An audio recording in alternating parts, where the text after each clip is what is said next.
Hello, everyone, and welcome back to Nightmare Narratives. I can picture some of you already in bed, maybe some of you just getting home from work. Wherever you are, whatever time it is, I'm glad you're here. If this helps you relax or sleep, please like and subscribe. It means a lot. Now let's get you comfortable, and I'll tell you tonight's story. My name is Vincent Grimwald, and I've been a park ranger in the Great Smoky Mountains for 8 years now. People think being a ranger is just about giving directions to lost hikers and putting out campfires, but they're wrong. Way wrong. I came to these mountains after the war in Korea, saw things there that still wake me up in cold sweats, things that made me swear off carrying guns forever. The mountains were supposed to be peaceful, quiet, a place where a man could forget the sound of screaming and the smell of burning flesh. For 8 years, it worked. I had my little cabin near Cataract Falls, deep in the backcountry where most folks never go. 20 miles from the nearest road, no phone, no radio, most days. Just me and the trees and the animals, the way I liked it. I was good at my job, real good. The army taught me how to track, and these mountains taught me patience. When hunters came crying about Bigfoot stealing their deer, I'd roll my eyes and explain how bears sometimes walk on 2 legs. When campers swore they heard something huge moving through the woods at night, I'd tell them about elk and their heavy footsteps. Bigfoot was just bears walking upright, I'd say. Desperate people seeing monsters where there were only animals. I believed that. God help me, I really believed that. It was late November when everything went to hell. Hunting season was almost over, and most of the weekend warriors had gone home. The trees were bare, their branches reaching up like skeleton fingers. It should have been cold, but the weather was all wrong, warm and sticky, with thick fog that hung around like smoke. I was checking the area around Devil's Throat Gorge, a nasty piece of land where the earth just opens up into a 2,000-foot drop. Cherokee folks used to say it was cursed, but then again, they said that about a lot of places. The gorge had limestone caves running through it like a honeycomb, and sometimes hikers got stupid and tried to explore them. That's what I thought had happened to the 3 missing people from last week. College kids from Tennessee probably fell into a hole somewhere. I was supposed to find them, or at least find what was left of them. The first thing I noticed was the quiet. No birds, no squirrels chattering, no bugs humming. Just thick, heavy silence that pressed against my ears like cotton. Even my boots on the dead leaves sounded too loud. Then I smelled it. Meat, rotten meat, sweet and sick in the warm air, made my stomach turn over, reminded me of Korea, of bodies left in the sun too long. I followed the smell, my tracking instincts kicking in, even though part of me wanted to turn around and walk away. That's when I found it. A human rib cage, picked clean and white, hanging from a tree branch 15 feet off the ground. I stood there staring up at it, trying to make sense of what I was seeing. The bones swayed a little in the windless air, clicking together like wind chimes. Around the base of the tree, scattered in the leaves, I could see more bones. Arm bones, leg bones, a skull with the jaw missing, and dog tags, Korean war dog tags, just like the ones I'd buried in my cabin drawer. My hands shook as I picked up one of the tags and read the name stamped into the metal. Jimmy Kowalski, Unit 7th Infantry Division. Jimmy had been my best friend in Korea, my foxhole buddy. The guy who shared his last cigarette with me before we went over the hill at Pork Chop. The guy I'd left behind when the Chinese came screaming down on us with bayonets. The guy who'd been dead for 15 years. I don't know how long I stood there holding Jimmy's dog tag. Could have been minutes, could have been an hour. My brain kept trying to make sense of it, coming up with explanations that didn't make me sound crazy. Maybe Jimmy had survived Korea. Maybe he'd come to the mountains like me, looking for peace. Maybe he'd had an accident, fallen into the gorge, and wild animals had scattered his bones. But that didn't explain how his ribcage got 15 feet up in a tree. I forced myself to think like a ranger, not like a scared veteran. I took out my camera and started documenting everything. The bones, the dog tags, the claw marks I was just now noticing in the tree bark. Deep gouges, like something with knives for fingers, had climbed straight up. Too big for a bear, too deep for a mountain lion. Too high for anything that should be living in these mountains. I was taking pictures when I heard the scream. Human. Male. Coming from deeper in the gorge. echoing off the rock walls so I couldn't tell exactly where. But definitely human and definitely in trouble. I ran toward the sound, crashing through the underbrush, following a path that seemed to go straight down into the earth. The screaming got louder as I got closer, then suddenly cut off with a wet, tearing sound that made my skin crawl. I found him, at the bottom of a natural bowl in the limestone, maybe 50 feet across. Another college kid, probably one of the missing 3. He was still alive, but barely. Something had taken a bite out of his leg that was so big I could see the bone. Blood was everywhere, soaking into the ground, painting the white rocks. "Help me," he whispered when he saw me. "Please, God, help me." I was already moving, pulling out my first aid kit, trying to stop the bleeding. But as I worked, I could feel something watching us. The hair on the back of my neck stood up, and the kid's eyes went wide with terror, looking over my shoulder. "It's coming back," he said. "Oh God, it's coming back." I turned around. 15 feet away, something huge stood between 2 trees. At first, my brain tried to make it into a bear. Dark fur, massive shoulders, standing on its back legs. But bears don't stand 12 feet tall. Bears don't have arms that hang down to their knees. And bears definitely don't to have faces that look almost human, with eyes that burn like coals and teeth as long as my fingers. It looked at me for maybe 3 seconds, looked right into my eyes like it was measuring me, deciding if I was worth the trouble. Then it opened its mouth and made a sound that was part roar, part scream, and part something else. Something that reminded me of the sounds Chinese soldiers made when they were dying. The kid behind me started screaming again. The thing took 1 step toward us, and the ground shook like a small earthquake. Another step, and I could smell its breath, rotten meat, and something else. Something that made me think of fear and pain and the worst night of my life in Korea. I grabbed the kid under his arms and started dragging him backward toward the path I'd come down. He was heavier than he looked, and the blood made him slippery. The thing kept coming, taking its time, like it knew we couldn't get away. "Leave me," the kid whispered. "Just leave me and run." For a second, I almost did. For a second, I was back in Korea, listening to Jimmy scream as the Chinese overran our position, and I was running, always running, leaving my friends behind to save my own skin. But I couldn't do it again. Not again. I kept dragging him, step by step, while the thing followed us. It wasn't trying to catch us. It was hurting us, pushing us toward something. I could see more bones scattered around, some fresh, some old. This whole area was a killing ground. We made it maybe 20 feet before I tripped over something and went down hard. The kid rolled away from me, crying and begging. I looked back to see what I'd tripped over. Another body. This one had been dead longer, maybe a few days. But I recognized the uniform. Korean War surplus, the kind you could buy at Army-Navy stores. The kind Jimmy always wore because it reminded him of when we were young and stupid and thought we were heroes. The thing was right behind us, now. I could feel its breath on my neck, hot and wet. I rolled over to face it and found myself looking up at something that shouldn't exist. Something out of nightmares and old stories, with hunger in its eyes and blood on its claws. It reached down for the wounded kid, ignoring me completely. Its hands were bigger than dinner plates, with fingers that ended in black claws. The kid screamed one more time as those hands closed around him. Then the screaming stopped. I ran. God forgive me. I ran again. I made it back to my cabin as the sun was going down, shaking so hard I could barely get the key in the lock. Inside, I poured myself 3 fingers of whiskey and tried to convince myself I'd imagined the whole thing. Stress, maybe. PTSD flashback. 8 years in the mountains, and maybe the isolation was finally getting to me. But I still had Jimmy's dog tag in my pocket. I sat at my kitchen table and stared at it while the whiskey burned my throat. James P. Kowalski, B positive, Methodist.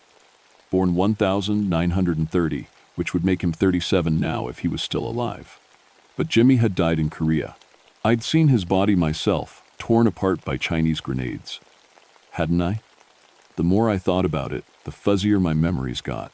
War does that to you. Shows you so much horror that your brain starts blocking things out just to keep you sane. Maybe Jimmy hadn't died. Maybe he'd been wounded, sent home, and I'd never known. Maybe he'd come to the mountains just like me, I was still trying to convince myself of that when I heard the whispers. Quiet voices outside my cabin, speaking in Korean. The same words Chinese soldiers used to shout when they charged our lines. Words that still woke me up screaming sometimes. I grabbed my flashlight and went to the window. Nothing out there but trees and shadows. But the whispers kept going, circling the cabin like wolves. Myoga handa. We will eat. Jugida, kill. Go a room. Suffering, I knew those words. Knew them from the worst night of my life. When the Chinese broke through our lines and Jimmy was screaming for help and I was running, always running, the whispers followed me when I tried to go to bed. They followed me when I checked the locks on my doors. They followed me into my dreams, where I was back in Korea and something huge was hunting me through the trenches. I woke up at dawn with Korean words in my mouth and blood under my fingernails. That's when I knew I had to go back. The body of the college kid was gone when I returned to the feeding ground. So was the other one I'd tripped over. But there were drag marks in the dirt, leading toward a cave opening I hadn't noticed before. The entrance was partially blocked with human bones, not randomly scattered, but carefully arranged like a barrier. Or a warning. I had to move 3 femurs and a skull to get inside. My flashlight beam showed a tunnel that went back into the mountain, sloping down, into darkness. The walls were covered with scratches, some fresh, some old. Some looked like claw marks. Others looked like they'd been made by fingernails, by people trying to climb out. The smell got worse as I went deeper. Rotten meat and fear sweat and something else, something that reminded me of the breath I'd felt on my neck yesterday. 20 feet in, I found the feeding chamber. It was a natural cave room, maybe 30 feet across, with a ceiling so high my flashlight couldn't reach it. The floor was covered with bones from a dozen different people, maybe more. Some still had scraps of clothing attached. Korean War surplus, Vietnam fatigues, modern hiking gear, and hanging from metal spikes driven into the walls, like some kind of sick trophy room, were dog tags, dozens of them. All military, all from wars going back decades. In the center of the room, 3 metal posts stuck up from the ground. 2 of them had chains attached, with cuffs that could hold a man's wrists. The 3rd post was empty, but the chains were fresh and the metal was clean, waiting for the next victim. I was backing toward the tunnel when I heard breathing behind me, slow and deep, like a sleeping giant. I turned around and saw eyes in the darkness, red eyes, burning like embers, watching me from a ledge 20 feet up the wall. The thing was bigger than I'd thought yesterday. 15 feet tall at least, with shoulders wide enough to fill a doorway. It was covered in dark fur, but underneath I could see muscles that looked strong enough to tear a car in half. Its face was the worst part. Almost human, but wrong in every way that mattered. Too big, too cruel, with teeth that belonged in the mouth of a shark. "Vincent," it said in a voice like grinding stone. "Vincent Grimwald." It knew my name. "You left him to die." It continued, and now the voice sounded like Jimmy. "You left me to die in Korea, and now you've come to join me." I ran, again, always running. But this time, it followed. I could hear it behind me as I scrambled through the tunnel, its claws scraping against stone, its breathing getting closer. My flashlight beam bounced everywhere as I ran, showing me glimpses of more scratches on the walls, more bones scattered in the dirt. I made it outside, just as something grabbed my ankle. Claws like knife blades cut through my boot, and I kicked frantically, connecting with something solid. The thing let go with a roar that shook rocks loose from the cave ceiling. I didn't stop running until I was back at my cabin, and even then, I kept looking over my shoulder. That night, the whispers were louder. More voices, speaking Korean and English and languages I didn't recognize. All of them saying the same thing: "Come back. Come feed us. Come die with honor." I sat in my kitchen with all the lights on, drinking coffee and trying to stay awake. Because every time I closed my eyes, I was back in that cave, chained to a metal post, waiting for something huge and hungry to tear me apart. Just like Jimmy had been waiting 15 years ago. Just like he was still waiting. The next morning, another ranger found me. Marcus Stone, a good kid from Tennessee who'd been on the job for 2 years. He'd come looking for me because I'd missed my radio check-in, and he was worried. "Vince, you look like hell," he said when he saw me. "When's the last time you slept?" I tried to explain what I'd found, but the words came out all wrong. Giant monster in the cave, bodies hanging from trees, Korean War veterans being eaten alive. Even to me, it sounded crazy. Marcus listened with the patient look people get when they're dealing with someone who's lost their mind. Maybe you should take some time off, he suggested. Get some rest, see a doctor. I'm not crazy, I said. Come with me. I'll show you. He didn't want to, but I was his supervisor, and he was a good kid who followed orders. We went back to Devil's Throat Gorge together, and I showed him the claw marks on the trees, the scattered bones, the cave entrance. Jesus, Marcus whispered when he saw the feeding chamber. What kind of animal does this? But even as he said it, I could see the change starting in him. His eyes got distant, unfocused. He started talking about things that hadn't happened. Missions in Vietnam, friends who died in battles he'd never fought. The thing was in his head now, just like it had been in mine since Korea. Marcus, I said, grabbing his shoulders. Stay with me. Don't listen to the voices. But it was too late. He walked deeper into the cave like he was sleepwalking, toward the metal posts in the center of the chamber. His hands found the chains, and he started fastening them around his own wrists. It's not so bad, he said in a voice that wasn't quite his own. Dying for your country, dying with honor, better than running away like a vorster, coward. The last word hit me like a punch in the gut, because that's what I was, a coward. I'd run from Korea, run from my nightmares, run from everything that scared me. And now Marcus was going to die because I was too scared to fight. I heard breathing from the darkness above us. The thing was coming. Marcus, listen to me, I said, working at the chains on his wrists. This isn't real. You're not a soldier. You've never been to war. Yes, I have, he said sadly. We all have, all of us who carry the guilt. The breathing got closer. I could smell that rotten meat stench getting stronger. In the shadows at the edge of my flashlight beam, I could see something huge moving down the cave wall. You came back, it said in Jimmy's voice. I knew you would. Cowards always come back to face their guilt in the end. It dropped from the wall with a sound like thunder, landing between me and the tunnel entrance. 15 feet of fur and muscle and nightmare, with Jimmy's face stretched over a skull too big for any human. You left me in Korea, it said, left me screaming for help while you ran to save your own skin. That's not how it happened, I said. But even as I said it, I wasn't sure. The memories were so mixed up, so confused. Had I really tried to save Jimmy, or had I just run the first chance I got? You know the truth, the thing said, moving closer. You've always known.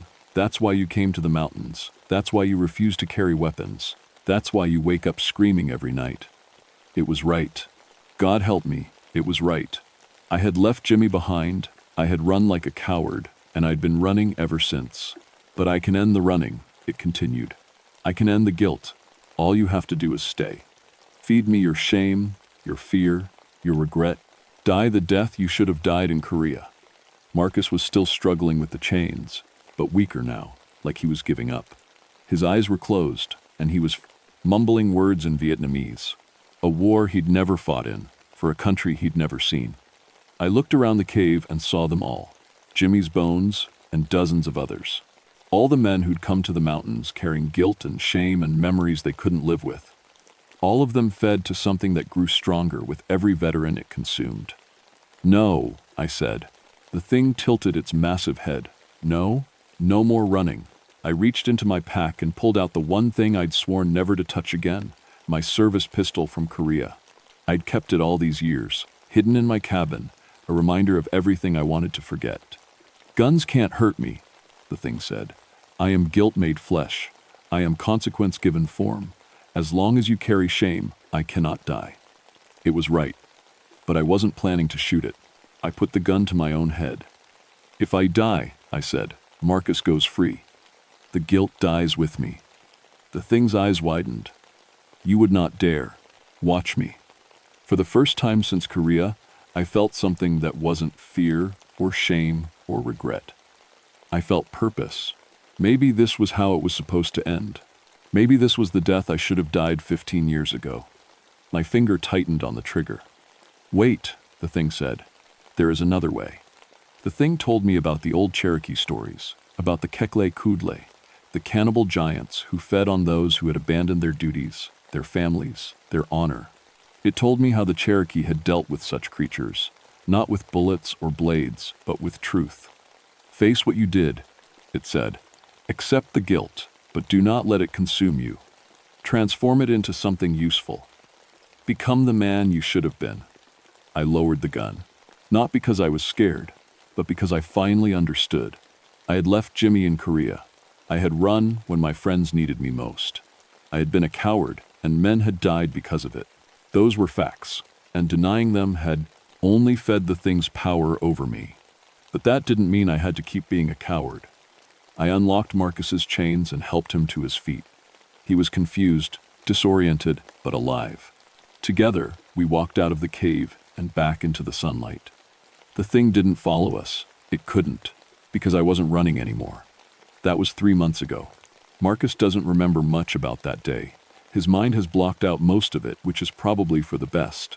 The official report blamed the missing hikers on bear attacks, and the cave was sealed up for public safety. I'm still a ranger, but my job has changed. Word gets around, especially among veterans, about a place in the mountains where a man can come to face his demons. I help them when I can. Some of them need medical attention, some need counseling, and some just need someone who understands what it's like to carry guilt that feels heavier than your own body. I don't know if the thing in the cave is really dead. Sometimes, on quiet nights, I still hear whispers in Korean. But they don't scare me anymore. Guilt is like any other weight. If you carry it right, it can make you stronger instead of breaking your back. The mountains are peaceful again. The birds are singing, the animals are moving through the forest, and hikers can explore Devil's Throat Gorge without worrying about anything worse than a twisted ankle. But I keep my service pistol with me now. Not because I'm afraid of the thing in the cave, but because there are other mountains, other caves, other places where guilt and shame gather like shadows. And someone needs to be ready when the next veteran comes looking for peace, only to find something hungry waiting in the darkness. Some monsters are real, but the worst ones are the ones we feed ourselves.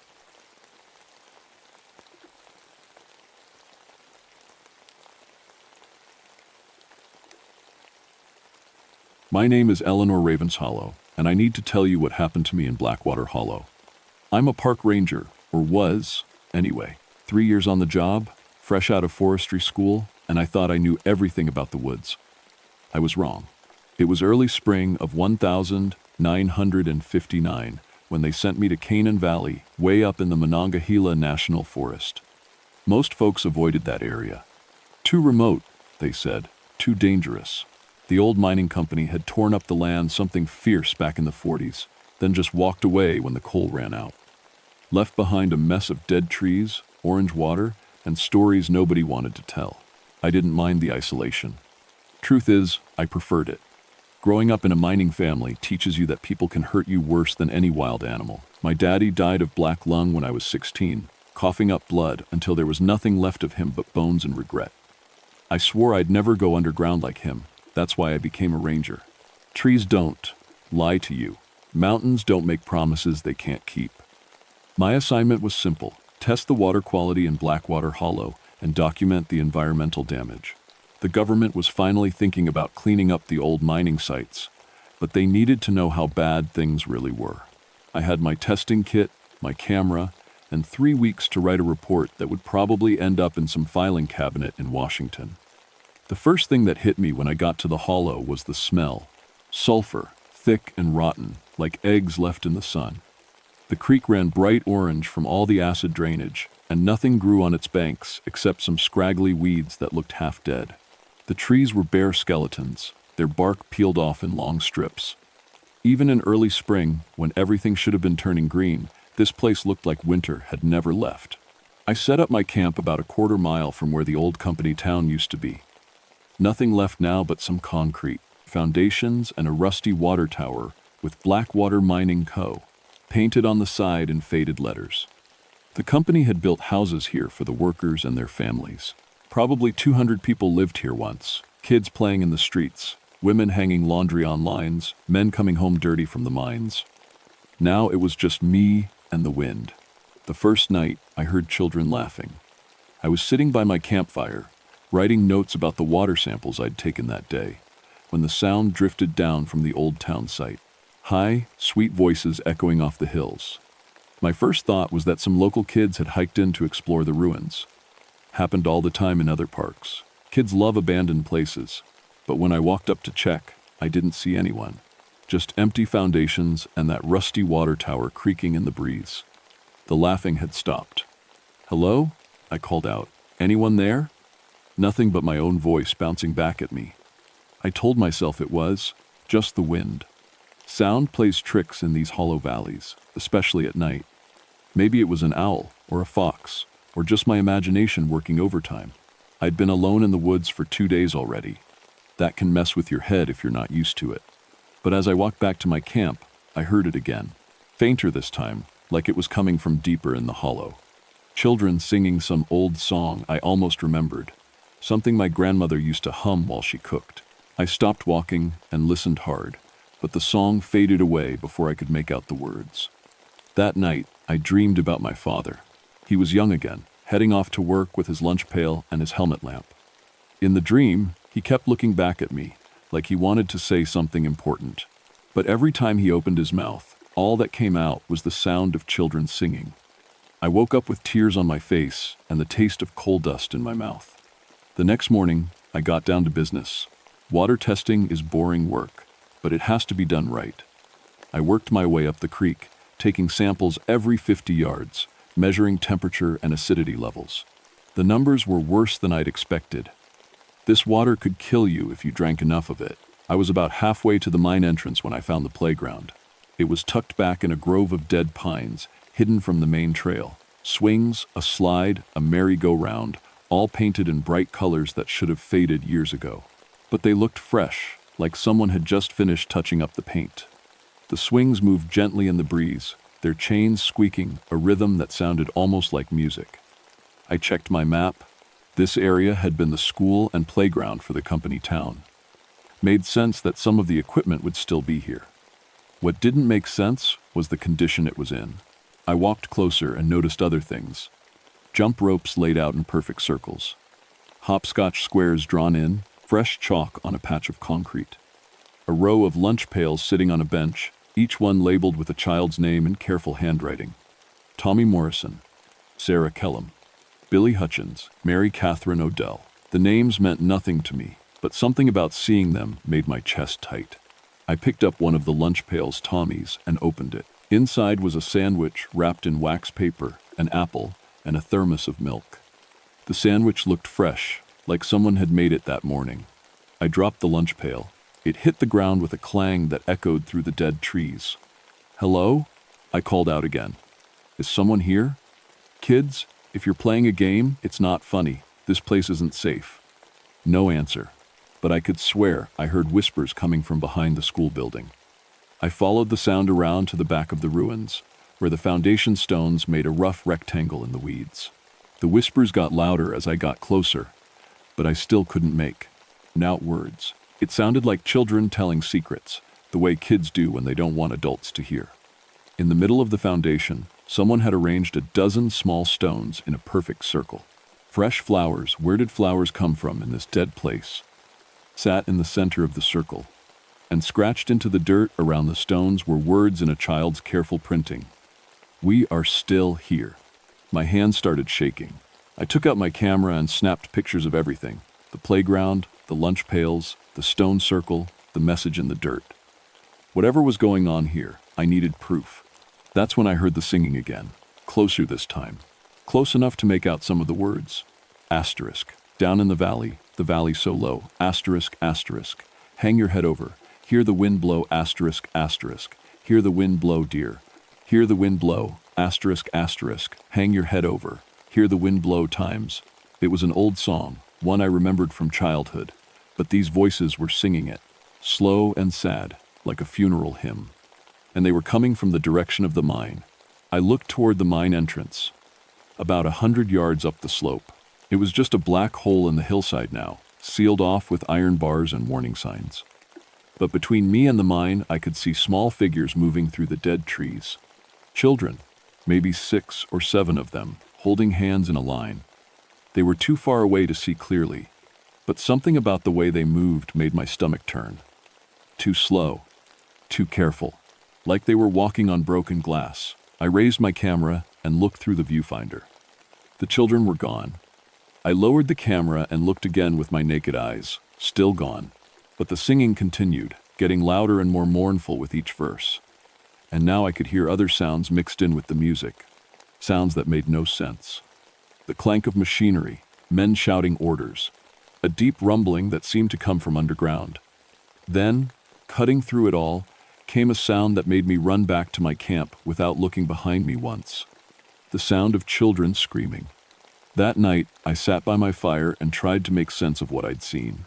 Trespassing kids? Probably. Local children who knew about the old playground and came here to play. The lunch pails and fresh chalk could be explained that way. Kids love abandoned places, and they love secrets even more. The screaming was harder to explain. Maybe they'd gotten scared when they saw me coming. Maybe one of them had gotten hurt on the rusty equipment. I should have followed the sound instead of running away. What kind of ranger was I? But even as I told myself these things, I knew they weren't true. Those children I'd glimpsed through the trees there had been something wrong with them. Something in the way they moved, the way they held themselves. Like they were hurt, like they were in pain. And the song they were singing.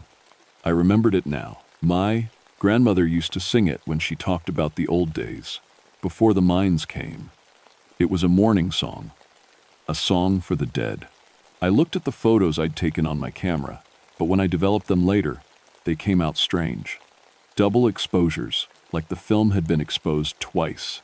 In every picture of the playground, there were pale, blurry shapes that looked almost like children. But when I looked at the actual playground, I hadn't seen any children at all. Just before I fell asleep, I heard the singing again. Fainter now, like it was coming from very far away. But this time, I could hear my name mixed in with the words. Asterisk Eleanor asterisk, they sang. Asterisk Eleanor, come play with us. Asterisk, I closed my eyes and tried to pretend it was just the wind. The next day, I hiked into town, or what was left of town, to find someone who could tell me about the history of this place. I needed facts, not ghost stories. The old-timers at Garrity's General Store were happy to talk, especially after I bought a few supplies and mentioned I was working for the Park Service. Blackwater Hollow? Old Pete Garrity shook his head. Ain't been nobody up there for near 15 years, not since they sealed the mine.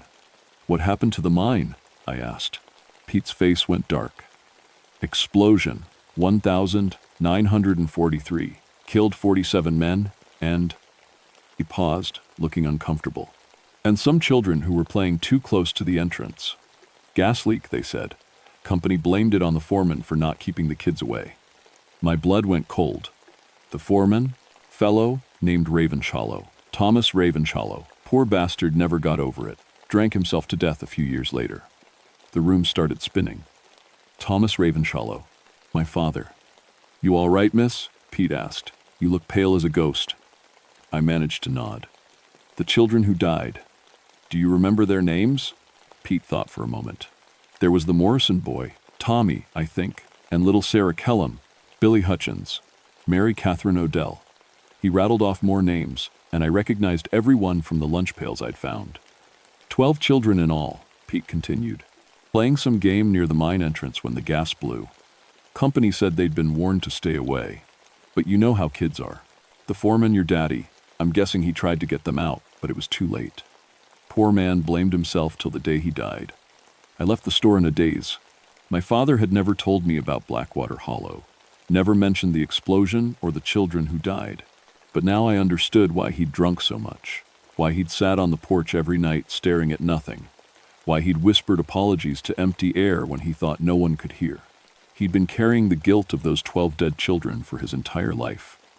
When I got back to the hollow, the playground looked different. The swings were moving faster now, even though there was no wind.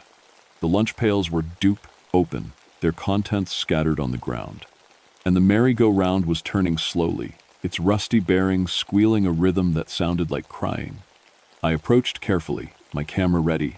Through the viewfinder, I could see them clearly now. 12 children, playing on the equipment like it was any normal day. They looked solid, real, except for their clothes. Old-fashioned overalls and dresses from the 1940 seconds. And their faces were wrong, burned, torn, marked by violence and sudden death. I lowered the camera, and they were gone. Raised it again, and there they were, looking right at me now. One of them, a boy who must have been Tommy Morrison, raised his hand and waved. When he smiled, I could see that half his face was missing. "We've been waiting for you," he said, and his voice was the wind through dead leaves. "Your daddy told us you'd come." I ran like my life depended on it, crashing through the dead trees and stumbling over rocks until I reached my camp. But even there, I wasn't safe. The children's voices followed me, singing their mournful songs, calling my name. And that night, they came to my tent.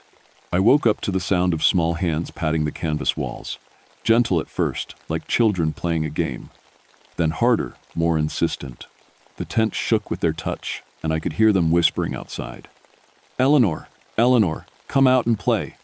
We want to show you something. Don't be scared. We're not angry anymore." I grabbed my flashlight and unzipped the tent flap. 12 pale faces stared back at me, floating in the darkness like balloons. They looked so young, so hurt, so lost. "What do you want?" I whispered. Tommy Morrison stepped forward. Up close, I could see that his overalls were torn and bloody, his face marked by the explosion that had killed him. But his eyes were kind, like my father's had been before the drinking took him. "We want you to know the truth," he said. "About what really happened. About why we died." "I already know. There was an explosion, a gas leak." Tommy shook his head. "That's what they said. But it's not what happened. We tried to warn them, Eleanor. We tried to tell them about the gas, but the company men wouldn't listen. They said kids didn't know anything about mining." Another child stepped forward, Sarah Kellum, with her hair in pigtails and her dress covered in soot. "We could smell it," she said. "The gas. It made us dizzy, made us sick. We went to tell the grown-ups, but they chased us away." "Your daddy believed us," Billy Hutchins added. His lunch pail was still clutched in his small hands. "He tried to get everyone out, but the company men said he was just trying to avoid work. They made him send the miners back down." The truth hit me like a physical blow. These children hadn't died because they were playing where they shouldn't have been. They died because they were trying to be heroes. They smelled the gas, tried to warn the miners, and been ignored by adults who thought they knew better. And my father had believed them, had tried to save everyone. But the company had overruled him, sent the men back into the mine, and when the explosion came, they'd blamed him for the deaths. "He never stopped feeling guilty," I said. Tommy nodded sadly. "We know. We tried to tell him it wasn't his fault, but he couldn't hear us." "Not like you can." "Why can I hear you?" "Because you came looking for the truth," Mary Catherine Odell said. She was the smallest of them, maybe 6 years old, with her thumb in her mouth and her eyes wide with eternal innocence. "And because you're his daughter, he talked about you all the time down in the mine, said he was going to make sure you never had to go underground like him." The children surrounded me then, their cold hands touching my arms and face. And suddenly, I could see it all. The morning of the explosion. The children smelling gas and running to tell the adults. My father's face when he realized they were right. The company supervisor's angry words about crying wolf and wasting time. The miners reluctantly going back down into the tunnels. And then the explosion. The screaming. The children caught at the entrance, trying one last time to warn the men coming up, the flash of fire that took them all. "We've been waiting here ever since," Tommy said, "waiting for someone to believe us, to tell the real story." "But why me? Why now?" Sarah smiled, and for a moment her burned face looked whole again. "Because it's time. Because the truth needs to come out. And because your daddy's been asking us to take care of you." I looked around at their faces. These 12 children who had died trying to save lives, who had been blamed and forgotten and left to haunt this poisoned hollow for 16 years. My father's guilt finally made sense. He hadn't failed them. The company had failed them. The adults had failed them. But somehow, my father had known the truth, and it had eaten him alive. "What do you need me to do?" I asked. Tommy's smile was radiant, despite his wounds. "Help us tell everyone what really happened. Make them understand that we were heroes, not just kids who got in the way." "How?" "The company records," Billy said. "They're still here. Hidden in the mine office. Papers that prove they knew about the gas leak. Prove they ignored our warnings. I looked toward the mine entrance, with its iron bars and warning signs. In there? The children nodded solemnly. It's dangerous, I said. We know, Tommy replied. But we'll protect you, we promise. As the first light of dawn broke over the hollow, the children began to fade. But their voices lingered in the air like smoke. Tonight, they whispered, when the moon is dark, we'll show you the way.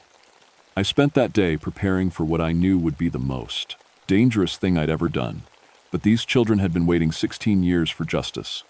The least I could do was help them find it. Even if it killed me, that night I met the children at the mine entrance. They appeared as the last light faded from the sky, 12 small figures glowing with their own pale light. In the darkness, their wounds were less visible, and they looked almost like normal children heading off to play. Are you ready? Tommy asked. I nodded, though my hands were shaking. I had my flashlight, my camera, and a crowbar I'd bought in town. The iron bars across the mine entrance looked solid, but they were old and rusty. With enough work, I could probably pry one loose. Don't use that, Sarah said, pointing at the crowbar. We have a better way.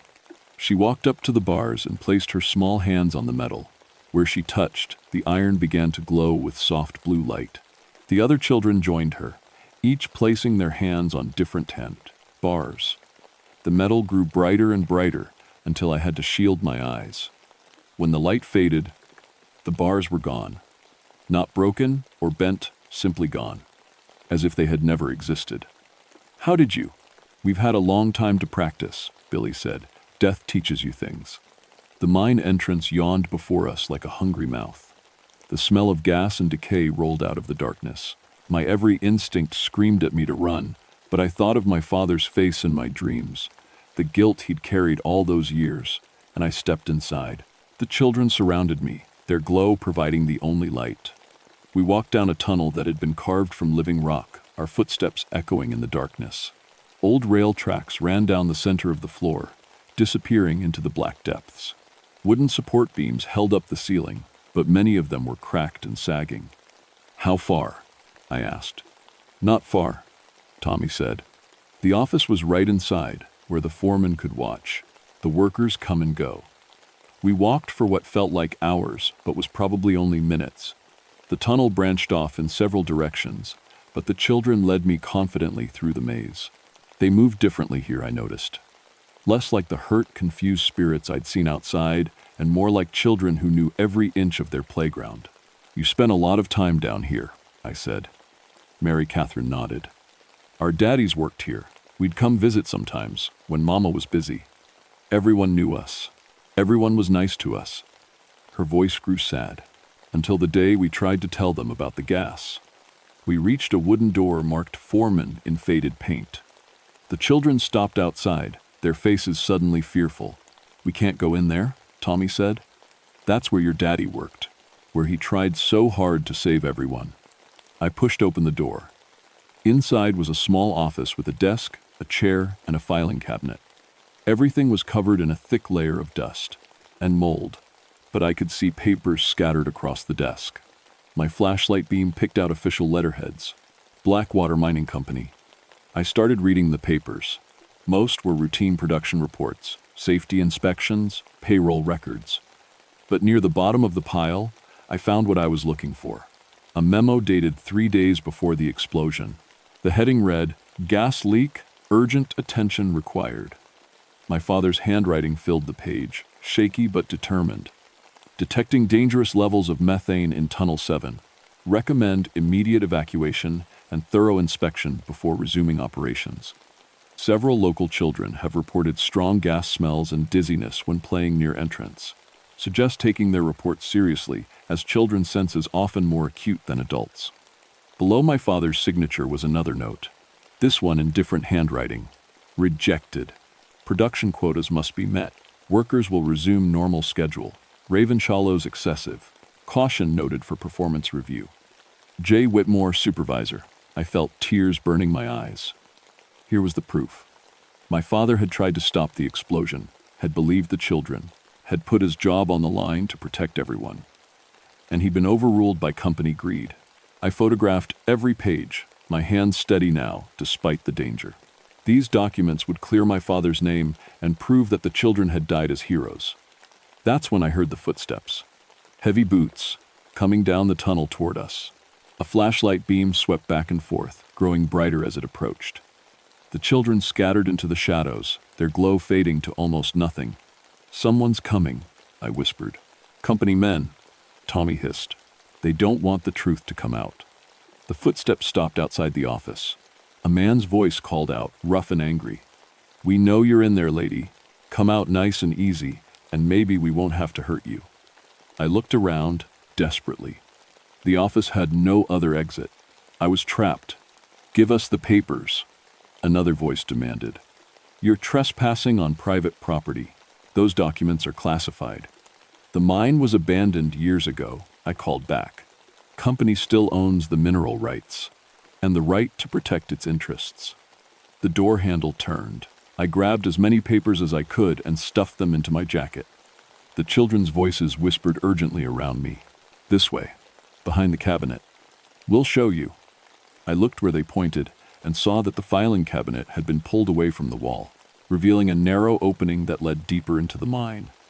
An escape route my father must have known about. The door burst open just as I squeezed through the gap. Flashlight beams swept the office, and angry voices shouted orders. "She's got the papers! Find her! We can't let this get out!" I crawled through the narrow passage, following the children's fading glow. Behind me, I could hear the men trying to move the cabinet, cursing as they struggled with its weight. The passage opened into another tunnel, this one smaller and older than the main shaft. The children were waiting for me, their faces grim with determination. "They'll chase us," Sarah said. "But we know ways they don't." "Why are they so desperate to stop me?"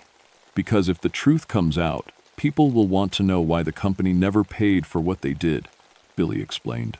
"Why they never helped the families. Why they let your daddy take the blame." We ran through the dark tunnels, the children leading me through passages that seemed to defy logic. Sometimes we climbed up, sometimes down.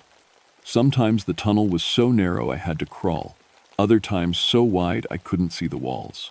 Behind us, the men's voices echoed and faded. But they were persistent, and they knew I had to come out somewhere. Finally, we emerged into a vast underground chamber lit by the children's ghostly radiance. The walls were lined with old mining equipment, carts, tools, even a small locomotive. But what caught my attention was the far wall, where someone had painted a mural. It showed the mine as it had been in life. Workers with their lunch pails and helmet lamps, families waiting at the entrance for the shift to end. And in the center, 12 children playing games while their fathers worked below. "We painted this," Mary Catherine said proudly, "after we died, so we'd remember how things used to be." "It's beautiful," I whispered. "Your daddy helped," Tommy added. "His spirit came down here sometimes, after he died. He felt so bad about us.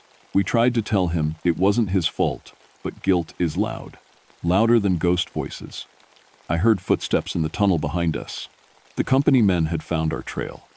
"There's another way out," Sarah said. "But it's dangerous. The ceiling's not stable." "More dangerous than staying here?" The children looked at each other. Tommy stepped forward. "We'll make sure you're safe," he said. "But you have to trust us. Really, trust us." The footsteps were getting closer. I could see flashlight beams dancing on the tunnel walls. "I trust you," I said. The children surrounded me, and suddenly I couldn't see anything but their pale light. I felt myself lifted, carried, protected by their small hands. We moved through rock and earth as if it were water, faster than any human could run. When the light faded, I was standing outside the mine entrance under the stars. The children had brought me home. "The papers," Tommy said urgently. "Do you still have them?" I checked my jacket. Everything was there, the memos, the reports, the proof of what had really happened. "Yes." "Then our work is done," Sarah said. "Now the world will know the truth." The children began to fade, their mission finally complete after 16 years of waiting. "Thank you," I called to them. "Thank you for waiting. Thank you for caring about my father." Tommy's voice drifted back like wind through leaves. "Tell them we were brave. Tell them we tried to help." "I will," I promised. "I'll make sure everyone knows." And then they were gone, leaving me alone under the stars with the evidence that would change everything. It took 6 months, but the truth finally came out. The papers I'd found in the mine office were just the beginning. Once the story broke, other documents surfaced. Company memos showing they'd known about safety problems for years. Witness statements from miners who'd been afraid to speak up before. Evidence of a massive cover-up that went all the way to the company's board of directors. The headlines read, "Hero children died trying to prevent mine disaster," and company scapegoated foreman to hide negligence. My father's name was cleared. The families of the dead miners and children received settlements that should have been paid 16 years ago. And I was promoted to senior ranger with a commendation for exceptional dedication to uncovering the truth. But the real reward was simpler than that. I never heard the children's voices again. The playground in Blackwater Hollow fell into natural decay, its paint finally fading, its equipment finally rusting. The lunch pails crumbled away, the stone circle scattered. They were at peace. I still work for the Park Service, but my job has changed. I investigate other old mining sites now, other places where companies buried their mistakes and blamed the workers. I've found that children's spirits aren't uncommon in these places. Kids who died in industrial accidents, whose stories were forgotten or twisted to protect corporate interests. And I can hear them, all of them. The gift the hollow children gave me. Sometimes I wonder if that was their plan all along.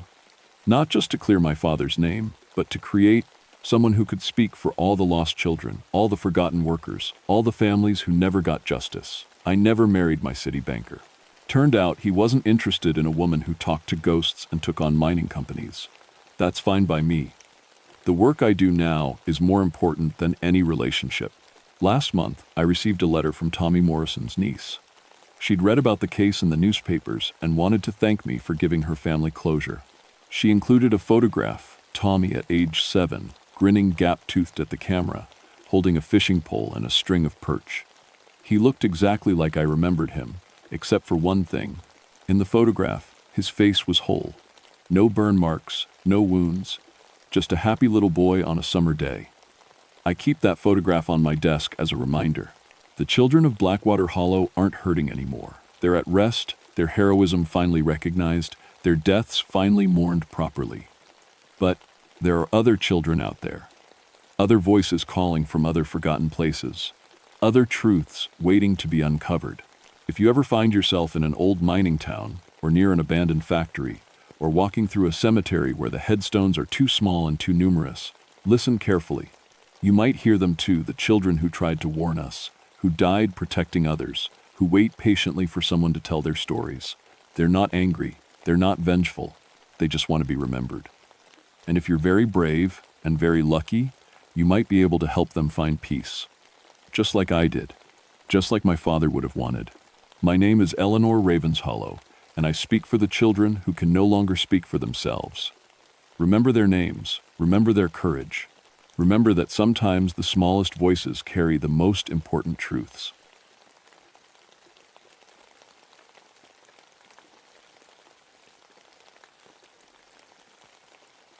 My name is Marcus Bloodworth, and I've been a park ranger for 22 years. I work the backcountry of Jefferson National Forest in Virginia, where most folks never go. It's quiet work, which suits me fine. I like being alone with the trees and mountains. I'm 45 years old, and I've seen plenty of bad things in my life. I was in Vietnam for 2 years, hunting down soldiers who ran away from their duty. When I came back, my wife left me.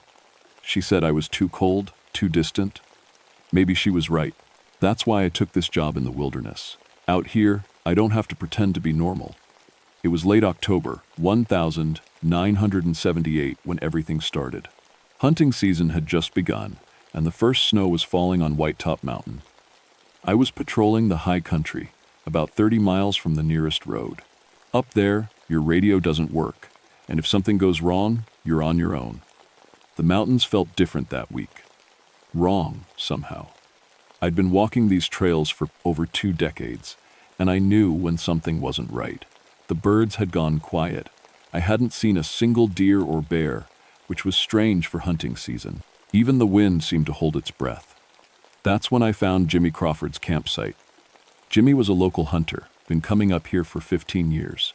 He knew these woods almost as well as I did, but when I walked into his camp, I knew something terrible had happened. His tent was slashed open from the inside. Long, jagged cuts ran down the orange fabric like claw marks. Jimmy's rifle lay on the ground, unfired. His boots sat by the cold fire pit, laces still tied. But Jimmy was nowhere to be found. I circled the camp, looking for tracks. That's when I saw the footprints in the soft dirt. They started normal, Jimmy's hiking boots walking around the fire. But then they changed. About 10 feet from the tent, the boot prints became something else. Wolf prints, but bigger than any wolf I'd ever seen. I followed the trail for maybe 50 yards before I found it. Hanging from a low pine branch was Jimmy's skin. Not his clothes, his actual skin. It hung there like a hunting jacket someone had taken off and forgotten, complete from head to toe, perfectly removed without a single cut or tear. Like a snake had shed its skin. Except snakes don't wear flannel shirts and blue jeans. I stood there, staring at it for a long time, my mind trying to make sense of what I was seeing. 22 years in these woods, 2 years hunting men in Vietnam, and I'd never seen anything like this. The skin swayed gently in the cold mountain breeze. I'm a practical man. I believe in things I can see and touch and understand. So I told myself this had to be some kind of animal attack. Maybe a bear had gotten Jimmy, and scavengers had done the rest. Bears could be crafty. They could drag a body, tear apart a tent. But even as I thought it, I knew it wasn't true. No bear could remove a man's skin, so perfectly. No animal could hang it from a tree branch 12 feet off the ground. I took pictures with my department camera and made notes in my book. I bagged what evidence I could find. Then I started following those wolf tracks deeper into the forest. The trail led up toward the old Cherokee hunting grounds, land that had been sacred to the tribe before they were forced to leave in 1838. Most folks didn't know the history, but I'd read about it. The Trail of Tears had passed right through these mountains. Thousands of Cherokee had died on their forced march to Oklahoma. As I climbed higher, the feeling of wrongness got stronger. The trees seemed to lean in closer. The shadows fell in strange directions, and somewhere behind me, I could swear I heard footsteps matching my own pace. I kept telling myself there had to be a logical explanation. There always was. In Vietnam, we'd heard stories about ghosts and spirits, but it was always just scared soldiers seeing things that weren't there. This would be the same thing. But when I looked back down the trail, I saw my own boot prints in the mud, and right beside them, wolf prints walking in the exact same direction. The creature had been following me. I made camp that night in a small clearing about 2 miles from Jimmy's site. I built a good fire and kept my rifle close. The temperature dropped fast after sunset, and the wind picked up, making the trees creak and moan like old houses. I was heating up a can of beans when I heard the voice. "Help me." It came from the darkness beyond my fire. A man's voice, weak and scared. "Help me, please." I grabbed my rifle and clicked on my flashlight. The beam cut through the black trees, but I couldn't see anyone. "Where are you?" I called out. "Here." By the big oak. I knew that tree. It was about 50 yards north of my camp. A massive old oak that had been growing here since before the Cherokee came. I walked toward it slowly, rifle ready. "Keep talking so I can find you," I said. "I'm hurt. Something attacked me. Please." The voice was getting closer. My flashlight beam swept back and forth, but I still couldn't see anything, just trees and rocks and fallen leaves. "Right here," the voice said, and it was close now, maybe 10 feet away. "I'm right here." I spun around, light and rifle pointing in all directions. Nothing. Then I heard it again, but this time the voice was behind me. "Help me." I turned back toward my camp, and that's when I saw him. A man standing in the glow of my fire. He was wearing Jimmy Crawford's clothes, the same flannel shirt, the same blue jeans, even the same baseball cap. But it wasn't Jimmy's face. The face was wrong, too long. The eyes were too far apart, and the mouth stretched wider than any human mouth should. Like someone had tried to put on Jimmy's face but couldn't quite make it fit right. "Thank you for coming," the thing said in Jimmy's voice. "I've been waiting." I raised my rifle. "Stay right there." The thing that looked like Jimmy tilted its head. "Why are you pointing that at me, Ranger? I'm the victim here. You're not Jimmy Crawford. Of course I am. Look at me. And for a second, when the firelight hit it just right, it did look exactly like Jimmy. The face snapped into place, all the features aligning perfectly. If I'd blinked, I would have missed the change. See? Jimmy's voice said. It's me. Something attacked me, tore off my skin. But I'm alive. I got away. I kept the rifle pointed at its chest. Jimmy Crawford has brown eyes. Yours are yellow. The thing smiled, and its teeth were too sharp. You're very observant, Ranger. That's good. That's what made you such an excellent hunter in Vietnam. My blood went cold. I'd never told anyone in these mountains about Vietnam. It wasn't in my official file. How do you know about that? I know lots of things about you. Marcus Bloodworth. I know you hunted men in the jungle. I know you were good at it. I know you enjoyed it. The fire popped, sending sparks into the dark sky. The thing wearing Jimmy's skin took a step closer. I know your wife left because she was afraid of you, because she saw what you really were underneath all that civilized pretending. That's enough. A predator, Marcus, just like me. I pulled the trigger. The rifle shot echoed through the mountains like thunder. But when the sound faded, the thing was gone. No blood, no body.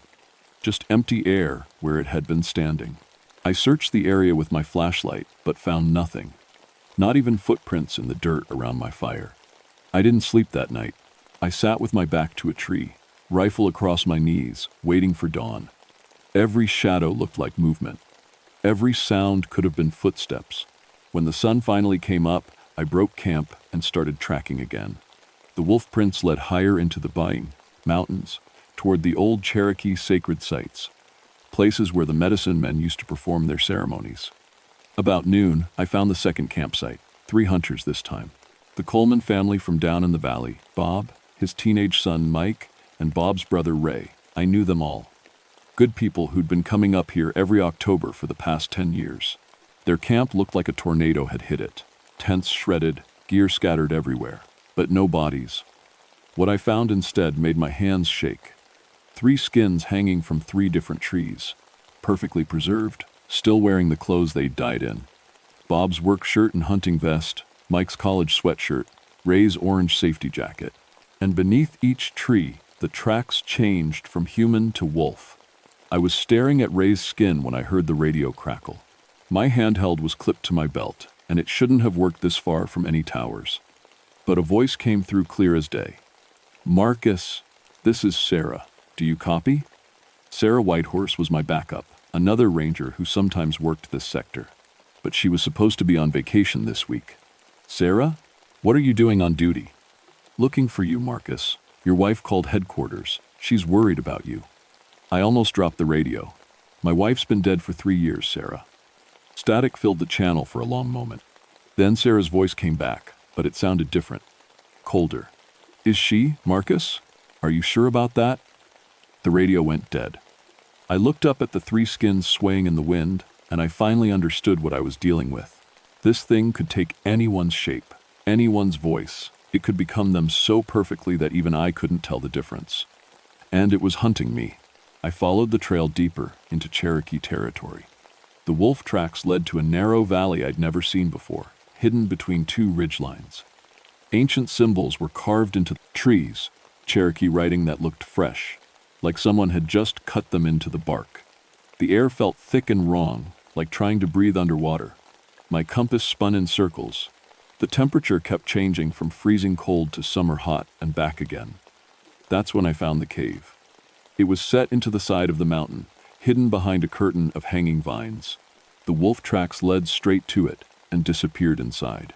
I clicked on my flashlight and followed them in. The cave was bigger than it looked from outside, much bigger. The tunnel stretched back into the mountain farther than my light could reach.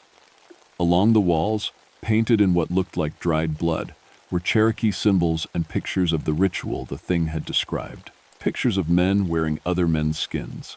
The deeper I went, the more skins I found. Dozens of them, hanging from iron hooks driven into the rock walls. Some looked fresh, others were old and dried, crumbling with age. A few still had name tags or wallet chains attached. At the back of the cave, I found the altar. It was a flat stone table covered in Cherokee ritual tools, obsidian knives, bone needles, clay bowls stained with blood. And lying on top of it, spread out like a doctor's diagram, was a complete human skin that looked exactly like me. My own face stared up at me from that stone table. My own arms and legs and body, perfectly preserved. Even the scar on my left hand from a training accident in Vietnam. "Do you like it?" I spun around. Sarah Whitehorse stood at the cave entrance, but her eyes were the same yellow as the fake Jimmy's had been. "It took me 3 days to prepare it," she said in Sarah's voice. "I had to watch you very carefully to get all the details right. You're not Sarah." "No, but I will be soon. Just like I'll be you." The thing wearing Sarah's skin walked closer. "I've been preparing for this hunt for a very long time, Marcus." "What are you?" "I was Cherokee medicine man. My name was Standing Bear. When the soldiers came to force my people from our sacred lands, I chose to become something that could hunt them back." The fake Sarah's face began to change. The features shifted and flowed like melting wax. The skin darkened, the hair grew longer and blacker. In seconds, an old Cherokee man stood before me instead of the young ranger. I learned the old ways, the dark ways, how to wear the skins of my enemies and walk among them unseen. His voice was ancient and full of hatred. "For 140 years, I have taken the forms of those who trespass on sacred ground. The Coleman family, Jimmy Crawford, how many others? Hundreds. I collect their skins, their voices, their memories. They become part of me." Standing Bear smiled, showing teeth filed to sharp points. "Your military training will be particularly useful. A ranger who can track and kill. The perfect predator." He gestured to the altar. "Put on your skin, Marcus. Join me willingly, and I'll make it quick." I raised my rifle. "I don't think so." He laughed. "Modern weapons cannot harm me. I am beyond such things now." I pulled the trigger anyway. The bullet hit him center mass and passed right through, striking the cave wall behind him. He didn't even flinch. "Now you understand," Standing Bear said. "You cannot fight what you cannot touch." But he was wrong about one thing. When the bullet hit the cave wall, it knocked loose one of the Cherokee ritual knives from a shelf. The obsidian blade clattered to the floor at my feet. I snatched it up just as Standing Bear lunged forward. The blade sliced across his arm, and for the first time, he screamed. Black blood poured from the wound. "Traditional weapons?" I said. "That's your weakness." Standing Bear's face twisted with rage. "Clever, but not clever enough." He began to change again. His human form melted away, replaced by something that was part wolf, part man, and part something else entirely. 7 feet tall, covered in matted black fur, with claws as long as my fingers. I ran. The creature howled behind me as I raced through the cave tunnels. I could hear its claws scraping against the stone walls as it chased me. My flashlight beam bounced wildly as I ran, showing glimpses of more hanging skins, more ritual symbols, more evidence of Standing Bear's century-long killing spree. I burst out of the cave into daylight and kept running. Behind me, the howling grew louder and more furious. Trees crashed and splintered as the creature tore through the forest in pursuit. I had the obsidian knife, but I needed more weapons. Traditional Cherokee weapons. And I needed to find a way to kill something that had been hunting for 140 years. Most of all, I needed to find Sarah Whitehorse before Standing Bear added her skin to his collection. That's when I heard her screaming. The sound came from deeper in, the valley, beyond a stand of old-growth pines. I ran toward it, crashing through underbrush and fallen logs. The screaming stopped and started again, getting weaker each time. I found her tied to a tree in a small clearing. The real Sarah, alive but barely conscious. Her face was pale, and there were cuts on her arms and legs, places where Standing Bear had started to remove her skin. "Marcus," she whispered when she saw me. "Thank God. I thought you were him." I cut her ropes with the obsidian knife. "How long has he had you?" 3 days. Maybe 4. He's been practicing. Learning how to sound like me. Learning my memories." She shuddered. "He knows everything about me now. My childhood, my training, even my dreams. Can you walk?" She nodded and tried to stand. That's when Standing Bear stepped out from behind the trees. But this time, He was wearing my skin. The thing that looked exactly like me smiled with my own face. "Hello, Sarah." "Hello, Marcus." It was perfect. Every detail from my height to my voice to the way I walked. Even Sarah stared in confusion, looking back and forth between me and my double. "Which one of us is real, Sarah?" the fake Marcus asked. "Can you tell?" I still held the obsidian knife, but Standing Bear in my form had somehow gotten my rifle. He pointed it at Sarah. "Put down the knife, Marcus, or I kill her." "Don't listen to him," I told Sarah. "He needs us alive to complete the skin-wearing ritual." "Actually," the fake me said, "I only need your skins. You can be dead when I take them." He was right. I'd seen the evidence in the cave. Some of those skins had been cut from corpses. "Why me?" I asked. "Why hunt me specifically?" "Because you're already a predator. In Vietnam, you hunted men for sport. You enjoyed the kill." Standing Bear's words came out of my own mouth. I can use that. A park ranger who kills won't be questioned, won't be stopped. I hunted soldiers who abandoned their duty. That's different. Is it? You felt the same satisfaction when you pulled the trigger. The same rush of power. The fake Marcus grinned. "I know, because I've been wearing your memories for the past hour." That's when I realized the truth. The skin on the altar hadn't been a copy. It had been my actual skin, taken while I slept. Standing Bear had been wearing my identity since I woke up this morning, which meant I wasn't Marcus Bloodworth anymore. I was something else. "You're starting to understand," Standing Bear said. "You died last night, Marcus. What you are now is something between life and death. A spirit bound to flesh that's no longer yours." I looked down at my hands. They looked normal, felt normal, but when I concentrated, I could see through them to the ground below. "The obsidian knife?" Sarah whispered. "Look at the obsidian knife." The blade was glowing with a faint blue light. Cherokee magic, responding to my magif, spiritual state. "Traditional weapons work on spirits," I said, understanding finally. "That's why it can hurt you. That's why you're afraid of it." Standing Bear, wearing my stolen skin, raised the rifle. "Give me the knife, spirit. Your time in this world is over." Instead, I threw it to Sarah. She caught the blade and spun toward Standing Bear in one smooth motion. The obsidian point sank deep into his chest, right where a human heart would be. Standing Bear screamed and stumbled backward. My stolen skin began to smoke and peel away from his real form underneath. The rifle fell from his hands as he clawed at the wound. "The altar," I shouted to Sarah. "Get to the cave and destroy the altar." But Standing Bear wasn't finished. Even with the knife in his chest, he began to change. My skin split open, and the wolf thing emerged, bigger and more terrible than before. The obsidian blade fell out as his body transformed. Sarah grabbed the knife and ran toward the cave. I picked up my rifle and followed, but the bullets still passed through the creature without effect. Only traditional weapons could harm him now. We reached the cave with Standing Bear howling right behind us. Inside, Sarah ran to the stone altar while I tried to hold off the creature with the obsidian knife. "Destroy the skins," I yelled. "Burn them all." Sarah grabbed a ritual torch from the wall and set fire to the hanging skins. The cave filled with smoke and the smell of burning flesh. Each skin that burned weakened Standing Bear a little more, but he was still fighting. His claws raked across my chest, and even though I was already dead, the pain was real. He knocked me down and lunged for Sarah. She spun around and drove the obsidian knife up into his throat. Standing Bear froze. His yellow eyes went wide with shock. Black blood poured from the wound and sizzled where it hit the stone floor. "Impossible," he gasped. "I am eternal. I am vengeance for my people." "You're not vengeance," Sarah said. "You're just another predator." She twisted the knife deeper. Standing Bear's wolf form began to dissolve, showing glimpses of the old Cherokee medicine man underneath. He was ancient and withered, his face marked by 140 years of hatred and killing. "My people," he whispered. "My sacred lands.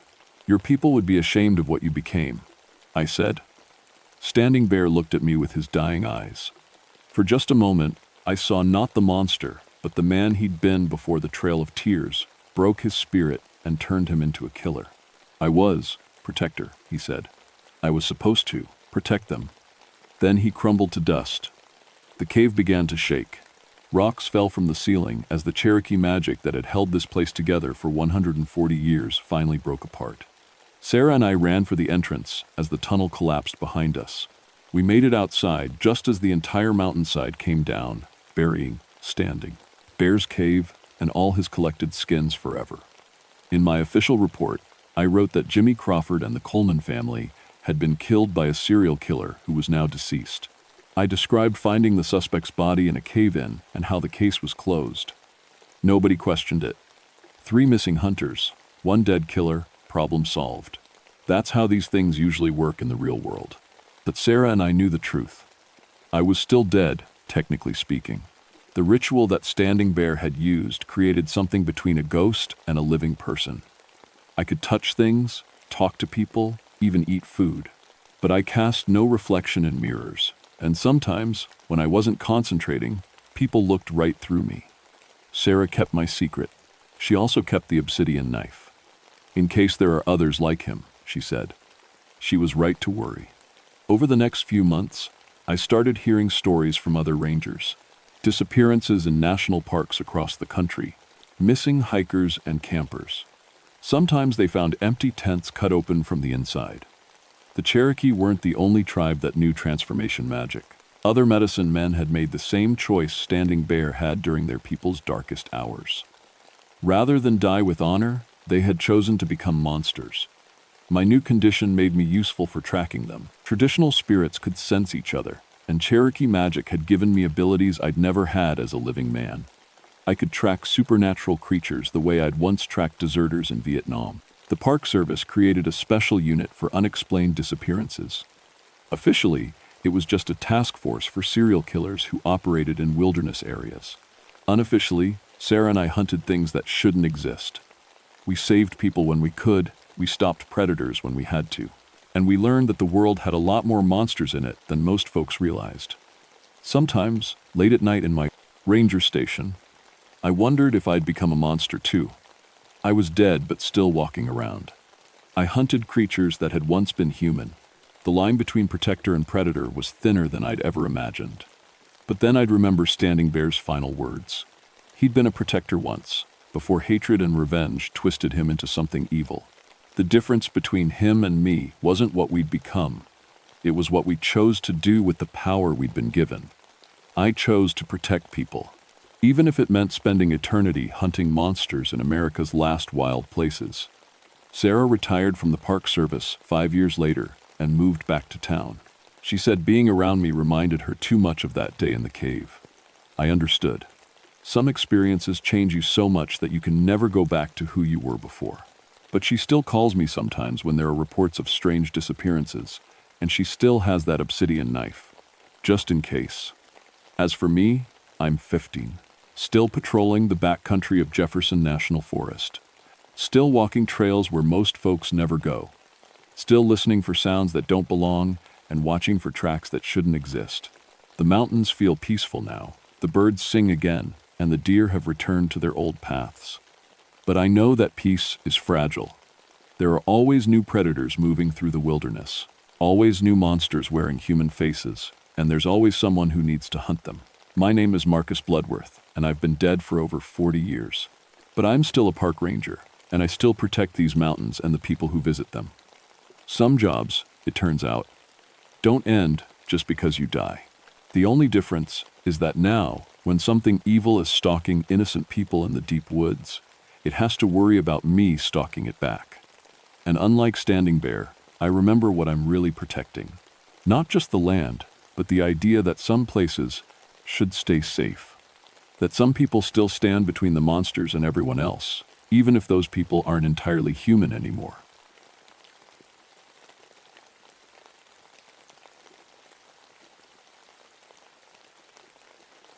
My name is Catherine Ironmoon, and I've been a forest ranger for 11 years. I work the high peaks of Mount Mitchell in North Carolina, where the air gets thin and the weather can kill you in minutes. People think being a ranger is all campfire talks and picking up trash, but up here at 6,000 feet, I'm more like a mountain rescue specialist. When climbers get lost or hurt, I'm the one who goes to get them. 3 years ago, I lost my climbing partner, Jake, somewhere in these mountains. One day he was there, the next day he just wasn't. We searched for weeks, but never found so much as a boot print. That's when I started paying real attention to how many people disappear up here. More than you'd think, more than makes sense. The other rangers say, I've gotten weird about it. Maybe they're right. I keep files on every missing person case, every strange incident. I stay in better shape than I need to. I read everything I can about survival in extreme conditions. And yeah, I have bad dreams sometimes. Dreams about being so hungry you'd do anything to make it stop. But I'm a professional. I don't believe in monsters or spirits or any of that folklore nonsense. When people die in the mountains, it's because of cold, or falls, or getting lost. Simple as that.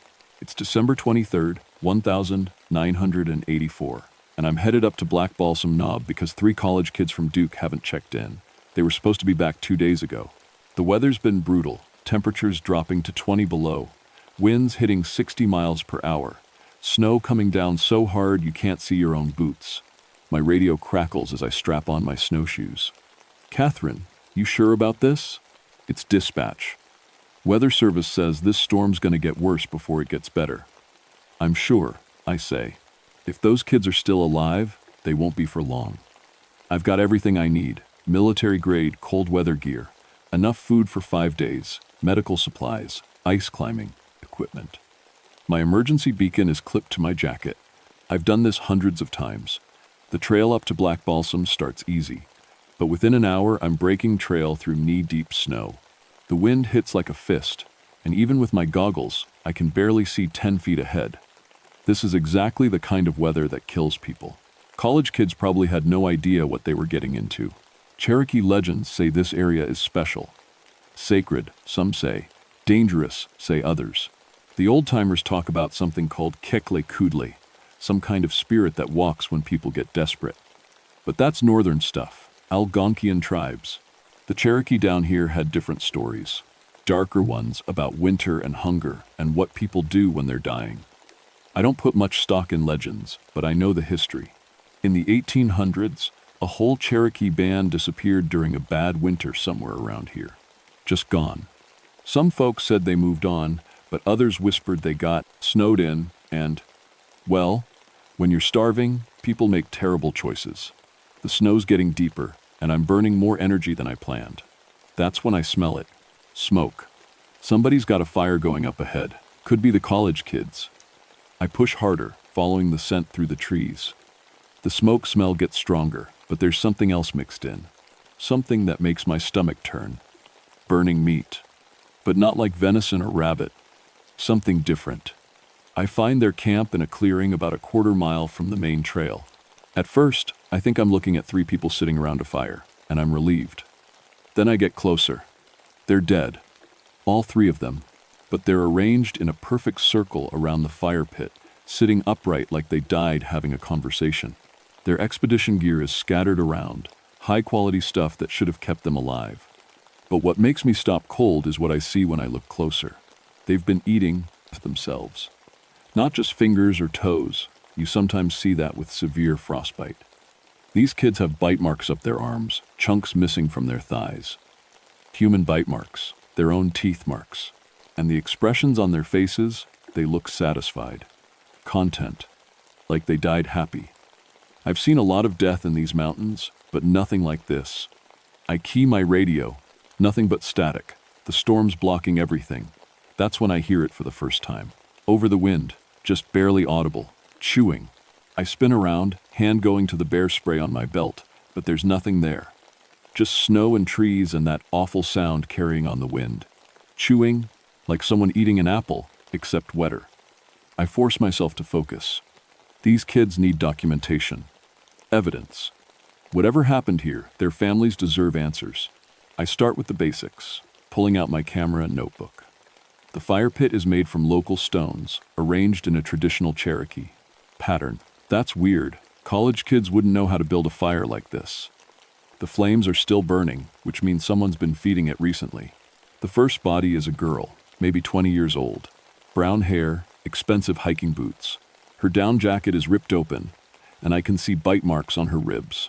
Human teeth marks, but some of them look wrong. Too big, Too sharp, like human teeth, but more of them. Her backpack has protein bars, freeze-dried meals, enough food for a week. None of it touched. But there's blood on her mouth, and when I look closer, there's flesh stuck between her teeth. Her own flesh. The chewing sound comes again, closer this time. Definitely not the wind. I document the other two bodies. Both male, both showing the same pattern. Self-cannibalism, starting with the extremities and working inward. But they all died with these peaceful expressions, like they'd just had the best meal of their lives. That's impossible.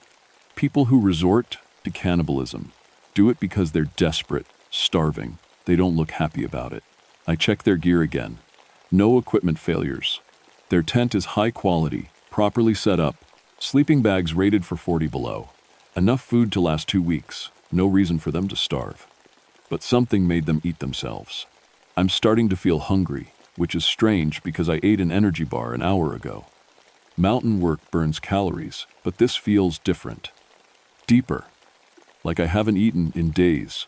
The wind shifts, and I smell something that makes my mouth water despite myself. Cooking meat. Good meat. I follow the scent and find a small camping stove 20 feet from the fire. There's a pot on it, still warm. Inside is a stew that smells incredible, better than anything I've ever smelled.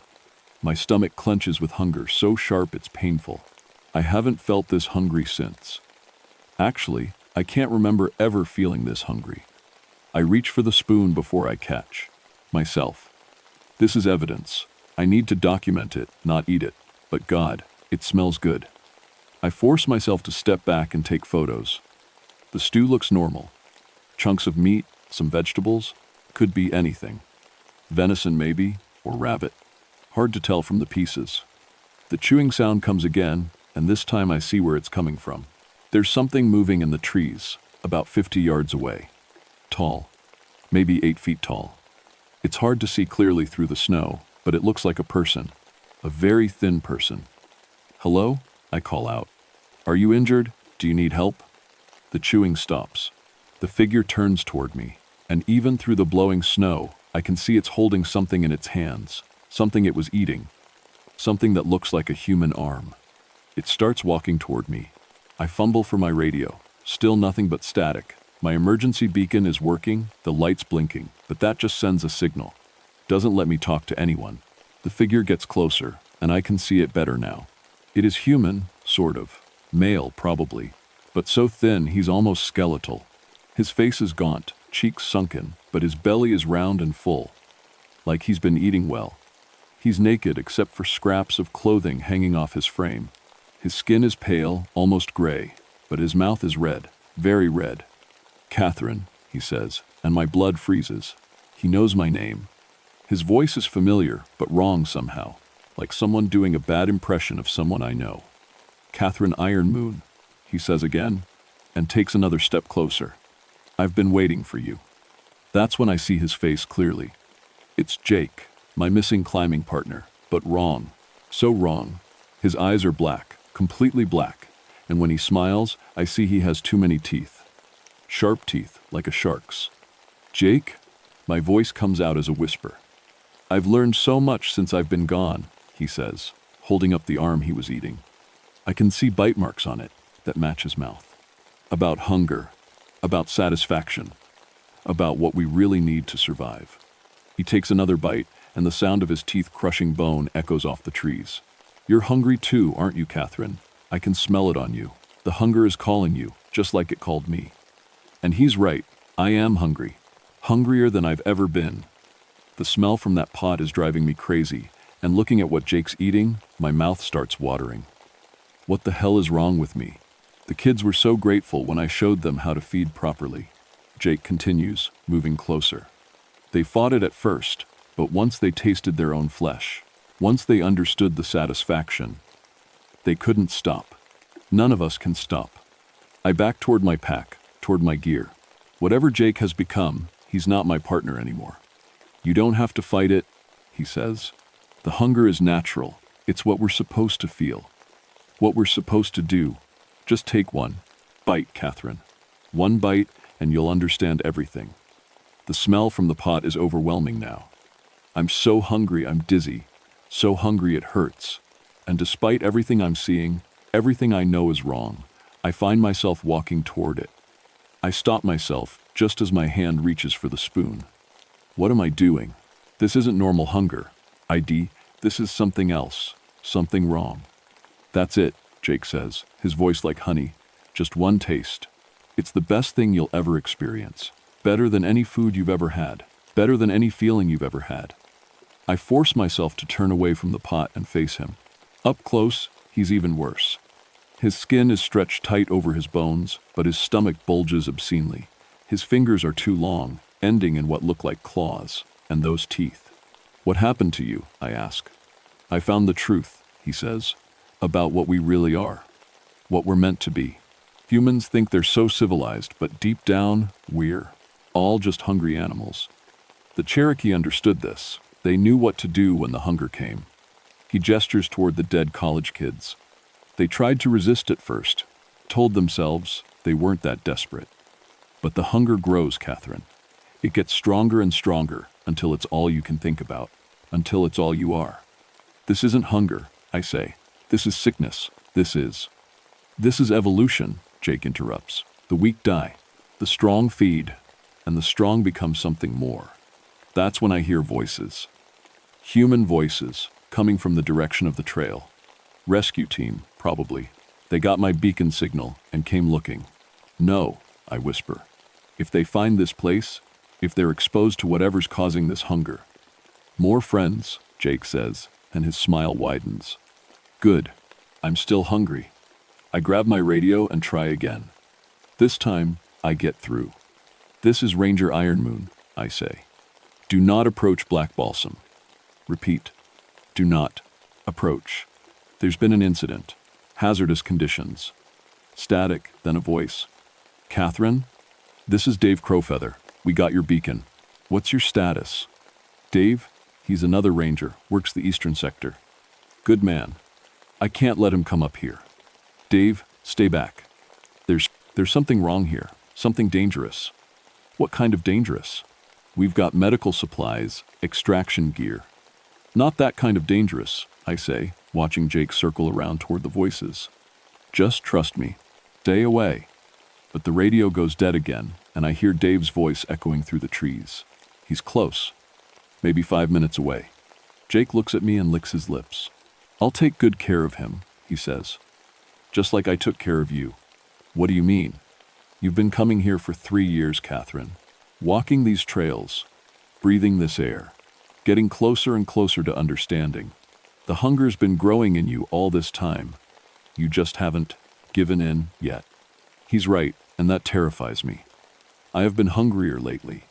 Eating more but never feeling satisfied, having dreams about things I don't want to remember. It started the day I disappeared, Jake continues. The day I found the old Cherokee site, the place where they made their choice during the starvation winter. Some hungers are older than civilization, Catherine. Some hungers never die. I think about the Cherokee legends. The stories about Kekle Kudle, the hunger that walks. But those were northern stories, weren't they? Algonquian tribes, not Cherokee. The Cherokee had different names for it, Jake says, like he's reading my mind. But the hunger is the same. When people get desperate enough, when they cross certain lines, they become something new. Something that spreads the hunger to others. Dave's voice is getting closer. I can hear at least 2 other people with him. Maybe 3. I have to warn them, I say. You can. Try, Jake says. But you're fighting your own nature now. How long can you resist? How long before you give in to what you really want? And God help me, I know what I really want. I want to taste that stew. I want to know what those college kids felt when they were eating themselves. I want to understand why they looked so satisfied. I start running toward Dave's voice, but the hunger hits me like a physical blow. I stumble, fall to my knees in the snow. My stomach feels like it's eating itself. I'm dizzy, weak, desperate. Behind me, Jake laughs. It's starting, he says. The real hunger. The hunger that never stops. I force myself to get up, to keep moving. Dave is about 2 minutes away now. I can hear him talking to his team, coordinating their approach. That's when I smell it again. The cooking meat. But this time, it's not coming from the camp. It's coming from ahead of me, from where Dave is. I break through a stand of pine trees and find them. Dave and 2 other rangers, setting up an emergency shelter. They've got a camp stove going, and something's cooking in a pot, something that smells exactly like what Jake was making. Catherine, Dave waves me over. Thank God you're okay. We were worried when we lost radio contact. Dave, I say carefully, what are you cooking? He looks confused. Cooking? We just got here. Haven't had time to cook anything. But the pot is right there, steaming, and the smell is making my mouth water so badly I have to swallow to keep from drooling. You don't see it? I ask. Now all 3 of them are looking at me like I'm crazy. See what? Dave asks. That's when I understand. The hunger isn't just physical. It changes how you see things. It makes you see food where there isn't any. It makes you want things you shouldn't want. And if I'm seeing the pot, that means the hunger is already in me. We need to leave, I say. Right now, all of us. Catherine, you're not making sense, Dave says. We're here to help, to get those college kids. The college kids are dead, I tell him. And if we don't leave now, we will be too. That's when Jake steps out of the trees behind them. Hello, Dave, Jake says in that honey-sweet voice. It's been a long time. Dave spins around, and his face goes white. He knows Jake was supposed to be dead. They all do. Jesus Christ, one of the other rangers whispers. What happened to him? Jake is even worse now than he was 10 minutes ago. His stomach has grown larger, more distended, and there's fresh blood around his mouth. I don't want to think about where he got it. I found the answer, Jake tells them. The answer to the question we all ask up here, in the mountains. What do you do when civilization fails? When all your gear and training and rules don't matter anymore? When you're dying and there's only one way to survive? Jake, Dave says slowly, you need medical attention. We can get you to a hospital, get you help. Jake laughs, and the sound echoes off the mountains like breaking glass. I don't need help. I need food, and you're going to give it to me. That's when the other rangers start to smell it too.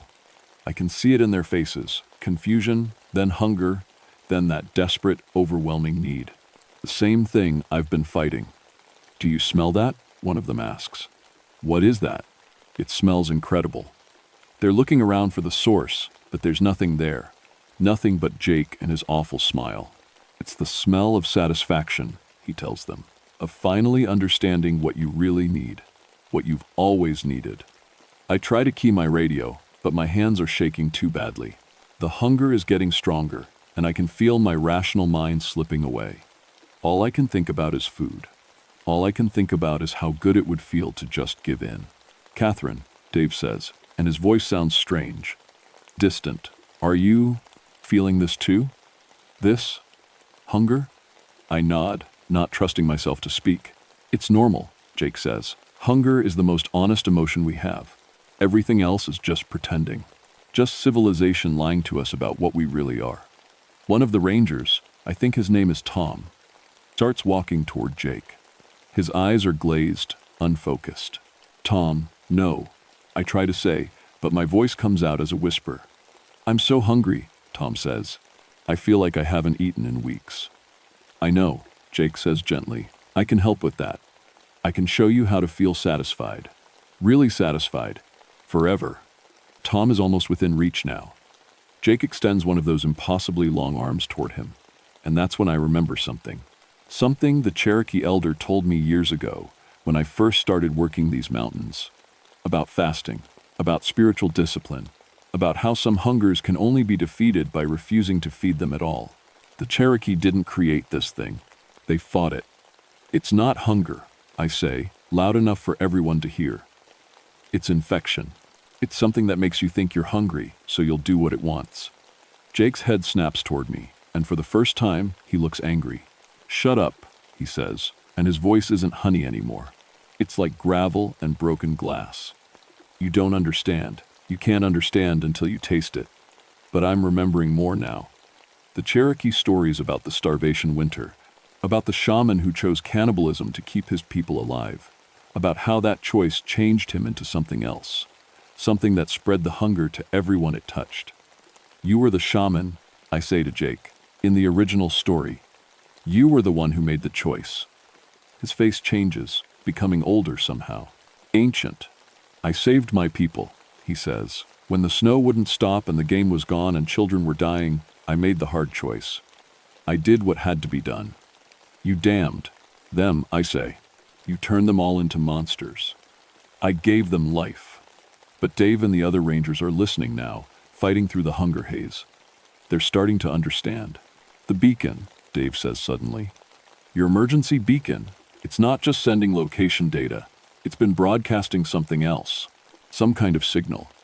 I look down at the device, clipped to my jacket. The light isn't just blinking, it's pulsing in a pattern, like a heartbeat. Shut it off, I tell him. But when I try to unclip it, I can't. My fingers won't work. The hunger is too strong now, making me weak and confused. Jake starts moving toward us, and with each step, the hunger gets worse. Tom is completely under now, walking toward Jake with his arms outstretched like he's sleepwalking. The only way to stop it, I say, fighting to think clearly, is to stop feeding it completely. No food, no matter how hungry you get, no matter how much it hurts.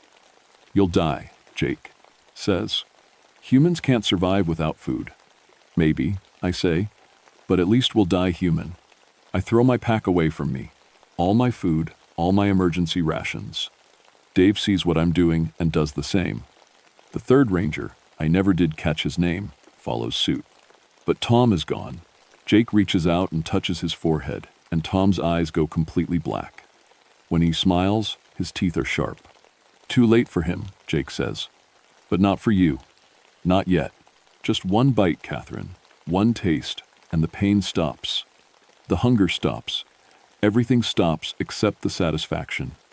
The smell from the imaginary pot is overwhelming now. I'm so hungry I can barely stand. Every instinct I have is screaming at me to eat something, anything. But I remember the Cherokee stories, the fasting rituals, the idea that some spiritual battles can only be won through discipline and sacrifice. I close my eyes and start to fast. Really fast. Not just skip a meal, but commit to eating nothing until this is over. Until the hunger entity is defeated or I'm dead. The pain is immediate and terrible.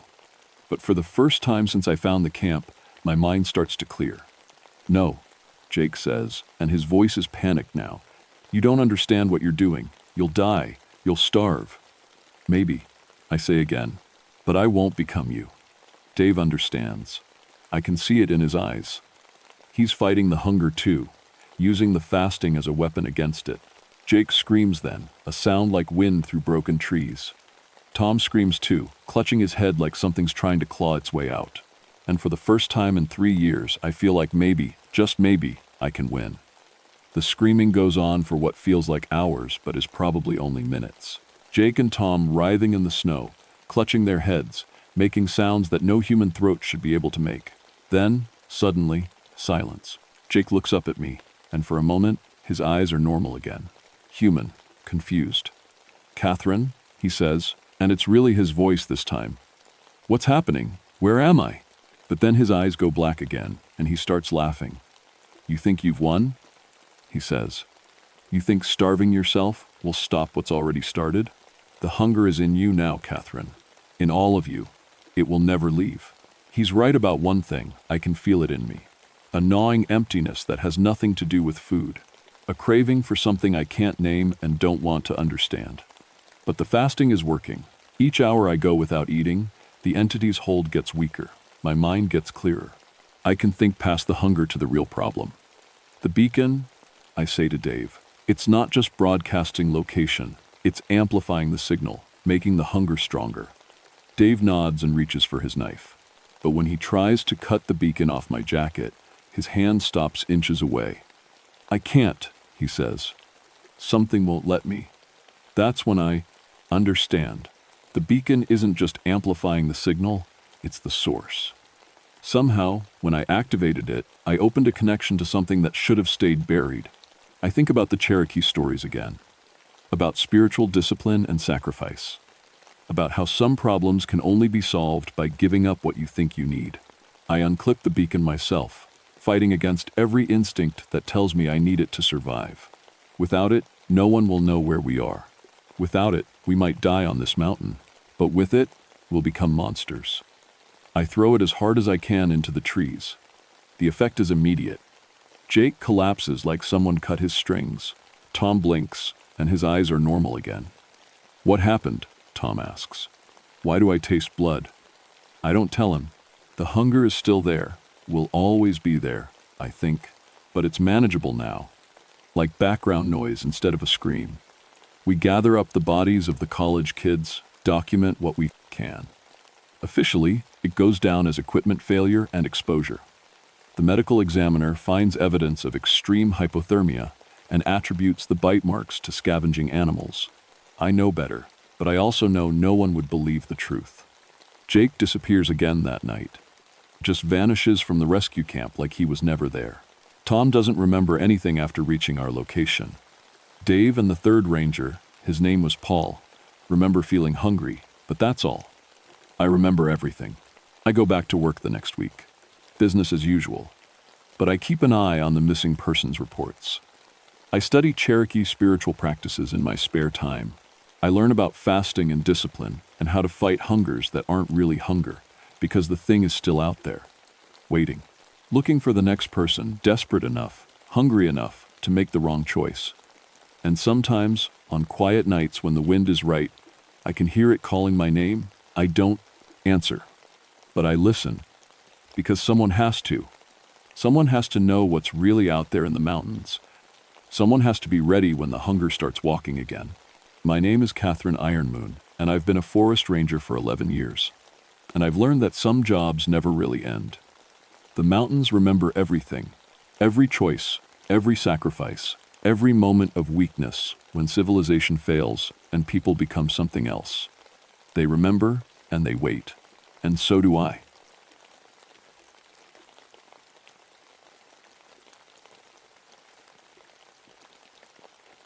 My name is Jonathan Silverwolf, and I've been a ranger in Daniel Boone National Forest for 6 years now.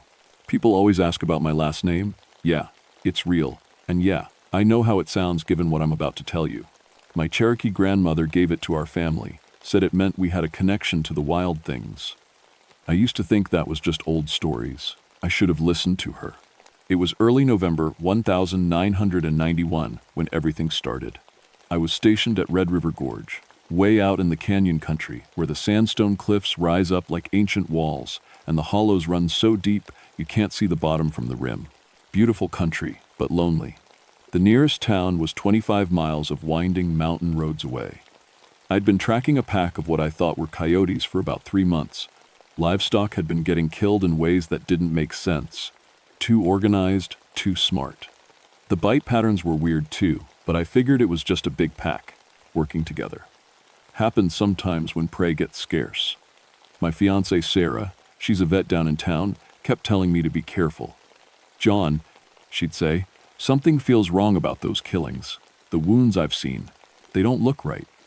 But I was 29 years old with a zoology degree and 6 years of tracking experience. I thought I knew better. The morning it all went bad started like any other. Cold fog hanging in the gorges. That wet dog smell that always seemed to hang around the area lately. I was checking my camera traps when the radio crackled. "John, you need to get over to Chimney Top Campground. Now." It was Bill, my supervisor. His voice had that tight sound it gets when something's really wrong. "What's the situation?" "Just get over here. Bring your medical kit." The drive took 20 minutes on the old fire roads. When I got there, I saw 3 state police cars and an ambulance. Bill met me at the tree line, his face gray. "Family of 4, he said quietly. "The Hendersons from Louisville. They were camping here last night." "Animal attack?" "That's what we're calling it." He handed me latex gloves. "But John, I've never seen anything like this." The campsite looked like a tornado had hit it. The tent was shredded, camping gear scattered everywhere. But it wasn't random destruction. Everything was arranged in a circle around where the tent had been. Coolers stacked neat as you please, sleeping bags folded, camp chairs set up facing inward, and in the center of that circle, 4 sleeping bags lined up side by side. I don't want to describe what was in those bags. I'll just say that Bill was right. I'd never seen anything like it either. The bite marks were all wrong. too organized. Some looked like they came from something walking on two legs, biting down from above. Pack attack, I told the state police detective. Probably 5 or 6 animals. They've been getting bolder, more coordinated. I've been tracking them. The detective nodded and wrote it down.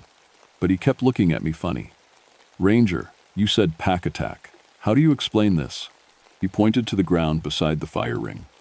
There, clear as day in the soft earth, was a boot print. Size 10, looked like a work boot. Right next to it was a paw print from a large canine. Someone was here after the attack, I said. Maybe heard the screaming, came to investigate. But even as I said it, I knew it was wrong. The prints were side by side, same depth, same age, like whatever left them had been standing right there when it happened. The detective wasn't buying it either. Ranger, these prints were made at the same time. Look at how the mud squeezed up between the boot treads and the paw pad. I looked closer. He was right. But that was impossible. I need to examine the area more, I said. Process the scene properly. You do that. But John, Bill pulled me aside. There's something else. We found this near the tree line. He handed me an evidence bag. Inside was a hunting rifle, old but well maintained, the kind my father used to carry. Actually, it was exactly the kind my father used to carry. Same model, same worn spot on the stock where he'd rest his thumb. I turned it over and felt my blood go cold. Carved into the wooden stock, faint but readable, were the initials R.S. Robert Silverwolf. My father's name. My father had died in a hunting accident when I was 12. Alone in these same woods, they never found his rifle. Where exactly did you find this? I asked. Bill pointed to a spot about 30 yards into the trees.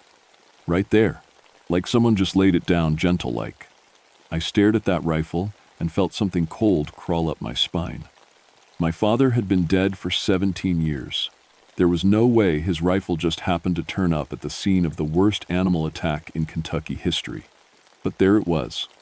I spent the rest of that day processing the campsite, taking photos, collecting samples. Standard procedure. But nothing about this felt standard. The more I looked, the more wrong it got. The arranging of the camp gear. That took intelligence, time. Whatever did this wasn't just killing for food. It was organizing, planning, and those tracks. I followed them for about a quarter mile before they disappeared into the rocky areas where you can't track much of anything. But in that quarter mile, I saw something that made my training seem useless. The tracks changed. Started out as normal wolf prints, big ones, but normal. Then, maybe 50 yards from the campsite, they started showing up alongside boot prints. Same ones I'd seen by the fire ring. Another 50 yards, and the wolf prints were gone. Just boot prints. Like something had changed from 4 legs to 2. I was kneeling by the last clear print when I heard it. A sound that made every hair on my neck stand up. Howling, but not like any wolf or coyote I'd ever heard. This had words in it, actual words, mixed in with the howl. I couldn't make them out, but they were there.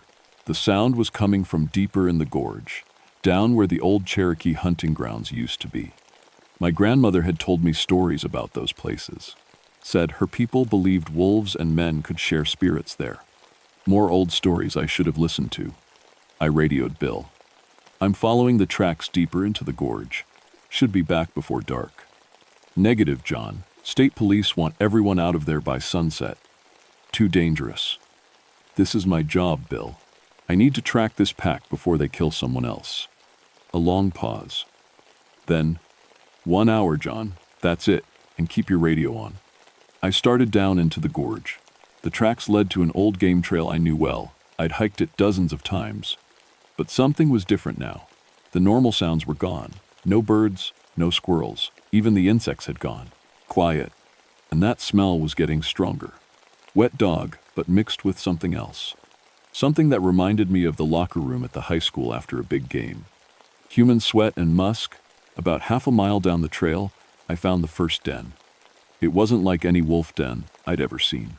For one thing, it was too big, carved into the sandstone cliff face with an opening you could walk through standing up.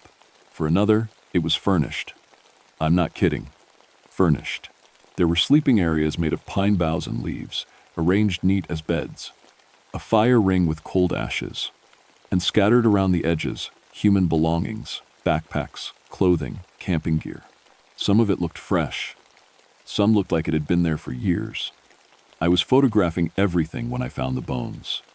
They were arranged in a circle in the deepest part of the cave, cleaned white, organized by type, leg bones here, arm bones there, ribs stacked like cordwood, and in the center, skulls. Some were human, some were wolf, and some looked like both. I was backing out of the cave when I heard footsteps behind me. Not paw steps, footsteps. I turned around and saw him standing at the cave entrance. Tall, wearing old hunting clothes, carrying a rifle I recognized. He had my father's face, but wrong. The features were sharper, more angular. His eyes reflected light like an animal's. "Hello, Jonathan," he said in my father's voice. "I've been waiting for you." I fumbled for my radio, my tranquilizer gun, anything. But my hands wouldn't work right. This couldn't be happening. My father was dead. Had been dead for 17 years. "You're not real," I said. He smiled, and his teeth were too sharp. "Real is a funny word in these woods, son. Your grandmother knew that. That's why she gave us the name Silver Wolf. She knew we'd come home eventually. My father died in a hunting accident. Your father chose to join the pack. To protect these lands like his ancestors did. Like you will." He stepped closer, and I could see he wasn't quite human anymore. His movements were too fluid, too predatory. His fingers ended in claws instead of nails.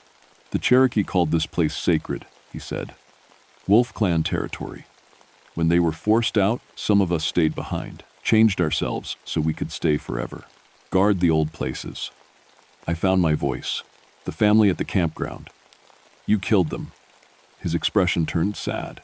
"They were going to build condos here, Jonathan. Bought the land from the state. Going to pave over the old burial grounds, put up vacation homes. We couldn't let that happen.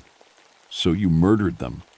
We protected the sacred places, like we've been doing for 150 years, like your father did. Like you will. I'm not like you." He laughed, and it sounded like a howl. "You've been changing for months, son. Haven't you noticed? Your senses getting sharper? Finding for yourself running on the trails instead of walking? Feeling restless during the full moon?" I wanted to deny it, but I couldn't. All those things were true. I'd been attributing them to job stress, spending too much time in the woods. "But now, the blood calls to blood," he said. "You can fight it, but it won't change what you are, what we are."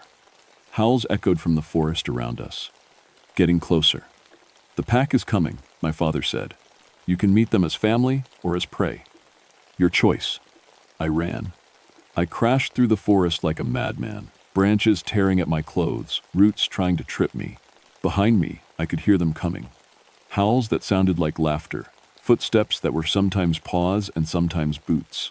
My radio was crackling with static, but I could make out Bill's voice.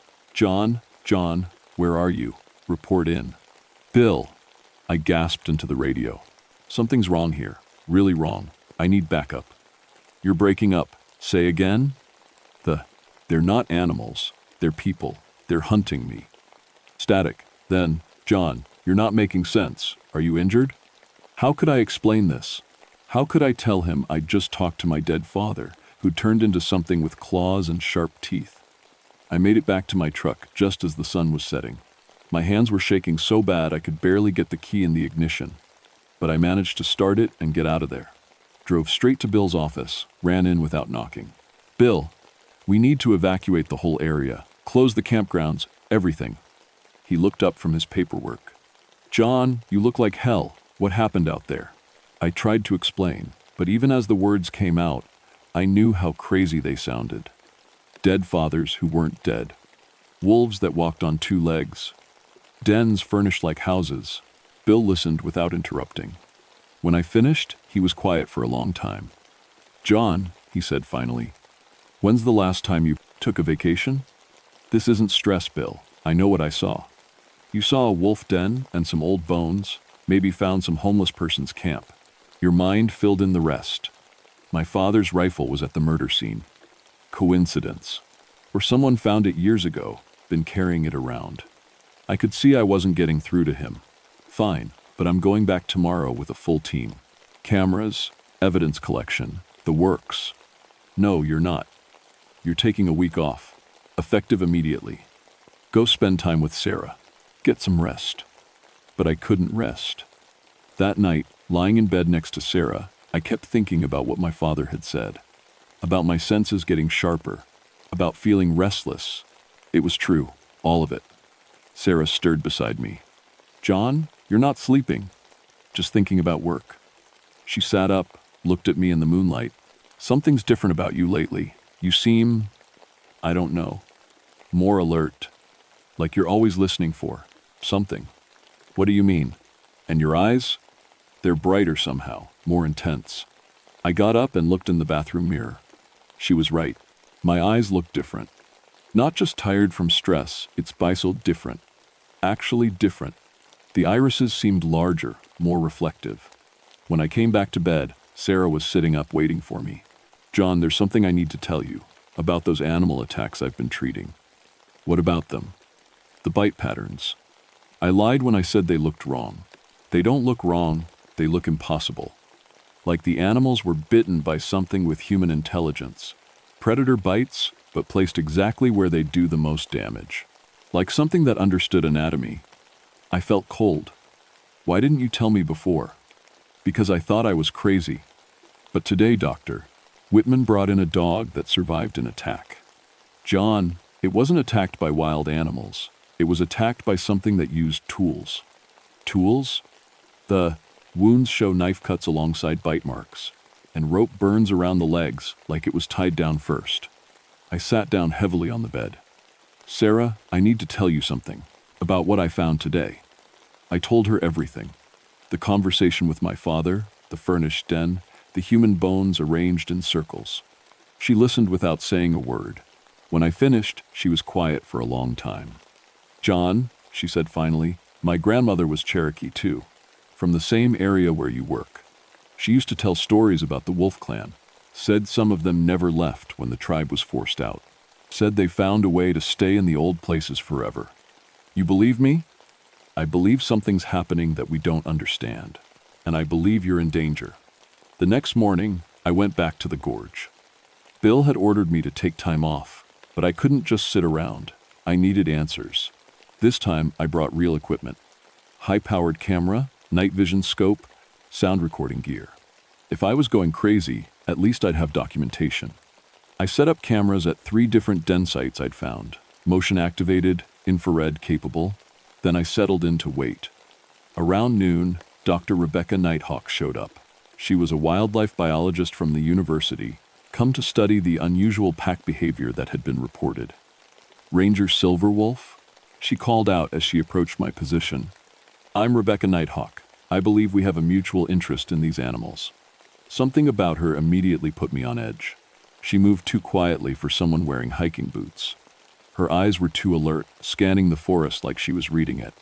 Dr. Nighthawk, what brings you out here? The same thing that brings you, I imagine. These aren't normal wolves. What do you mean? She smiled, and for just a second, her teeth looked too sharp. I mean their family. Before I could ask what she meant by that, my motion detectors started going off. All 3 cameras, simultaneously. They're here, she said softly. The pack came out of the forest like shadows becoming solid.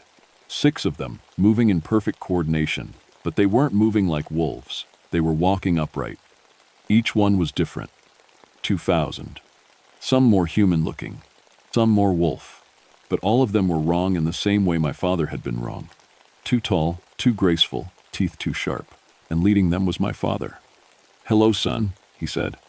I see you brought a friend. Doctor. Nighthawk stepped forward. Uncle Robert, it's been too long. My father smiled. Rebecca, your parents told me you were coming. Are you ready? I've been ready for years. I looked back and forth between them. You know each other? Rebecca is your cousin, Jonathan. Her father is my brother. Wolf Clan, like us. Dr. Nighthawk, Rebecca, was changing as I watched. Her features becoming sharper, more angular. Her fingernails growing into claws.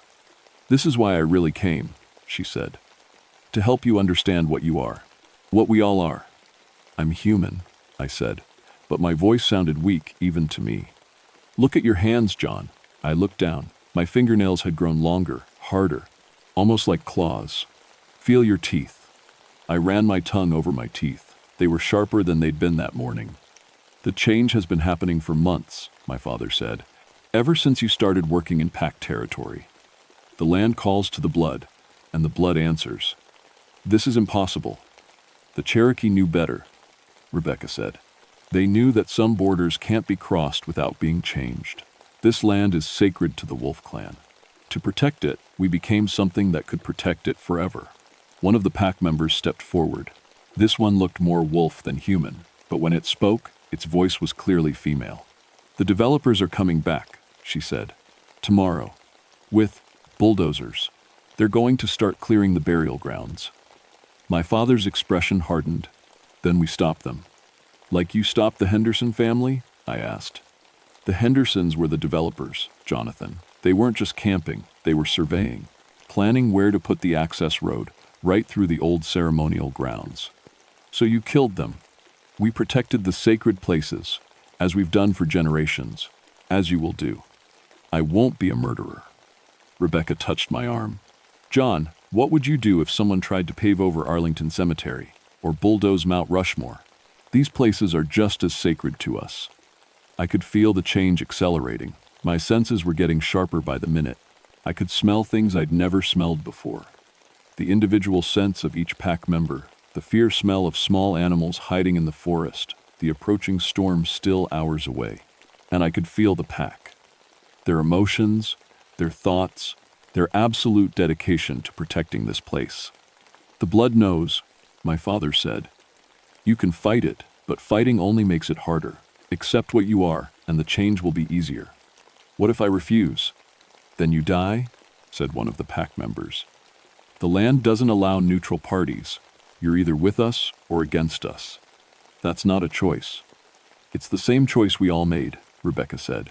And once you make it, you'll understand why it's not really a choice at all. She was fully changed now, still recognizably human, but clearly something else. Her eyes glowed in the forest shadows, and when she moved, it was with liquid grace. The developers will be here at dawn, my father said. You need to decide before then. Help us protect the sacred grounds, or try to stop us and die trying. There has to be another way. What other way? Talk to them? Offer them money? We tried that for 150 years. The only thing they understand is force. I thought about Sarah, about my job, about the life I'd built. All of it would be gone if I made this choice. But I could feel the sacredness of this place now, could sense the generations of Cherokee who'd lived and died here, who'd called it holy. The burial grounds weren't just old bones, they were the resting place of an entire people's ancestors.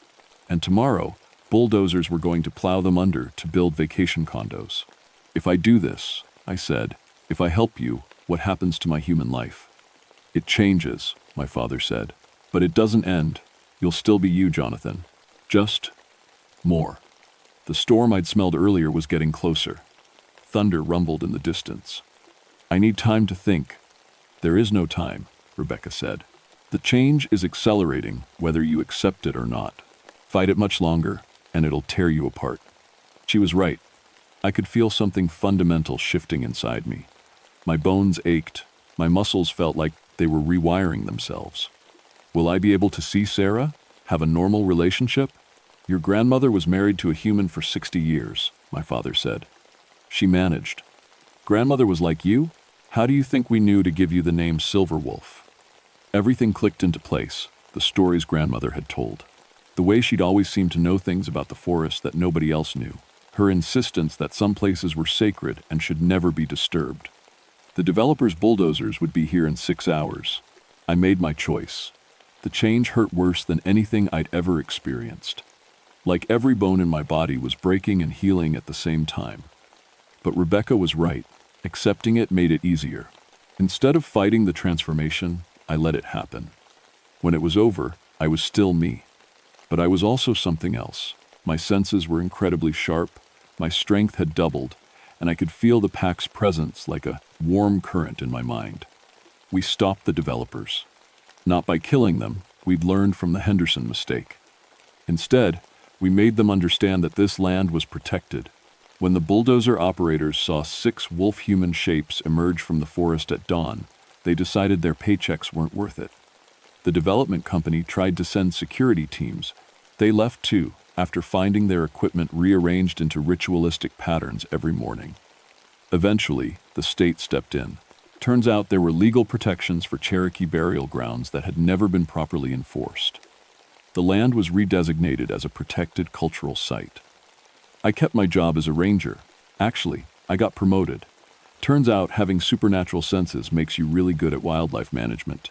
I just had to be careful about how I explained my sudden improvement in tracking skills. Sarah took the change better than I'd expected. She'd suspected something was different for months.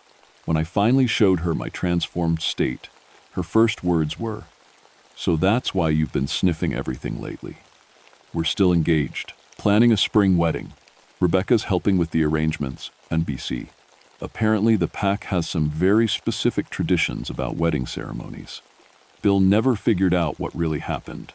He thinks the developers backed down due to legal pressure and my improved investigation techniques. I let him think that. The pack still guards the old places. There are others, Cherokee burial grounds scattered throughout the forest that need protection. And we've heard reports of other packs, other guardians, at sacred sites across the country. Sometimes I wonder if I made the right choice. But then I think about those bulldozers heading for grandmother's ancestors' graves. And I know I did. The land remembers, the blood remembers. And some things are worth protecting, no matter what it costs. If you're ever hiking in Daniel, Boone National Forest, stick to the marked trails. Respect the posted boundaries. And if you hear howling that sounds like it has words in it, don't go looking for the source. Some secrets are meant to stay in the woods. But if you've got Cherokee blood and you feel the forest calling to you, if your senses are getting sharper and you find yourself running instead of walking, well, maybe it's time you came home. The pack is always looking for family, and family takes care of family, forever.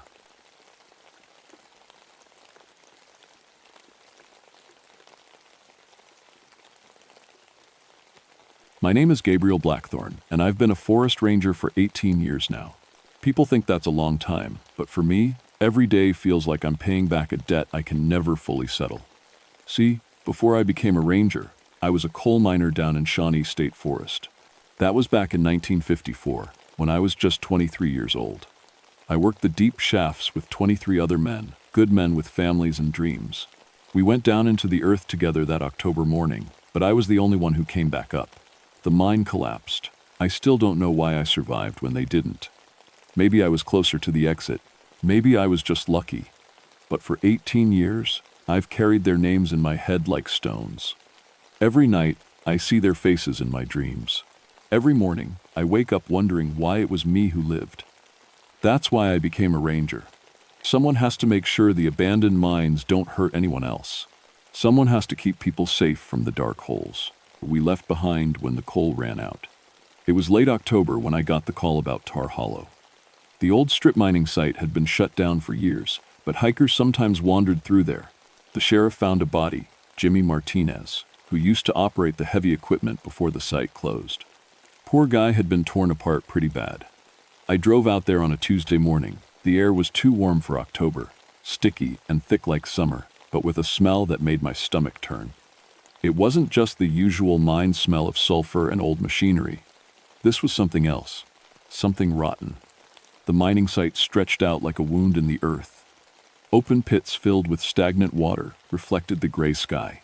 Rusted equipment sat where it had been abandoned, slowly being swallowed by weeds and vines. But it was the silence that got to me most. No birds singing, no insects buzzing. Even the wind seemed afraid to make noise here. I found where Jimmy died near the equipment shed. The sheriff's tape was still up, but the body was gone. What remained was a dark stain on the ground, and something that made my hands shake when I saw it. Bite marks. In the metal of Jimmy's bulldozer, there were bite marks. Human teeth had chewed into solid steel like it was soft bread.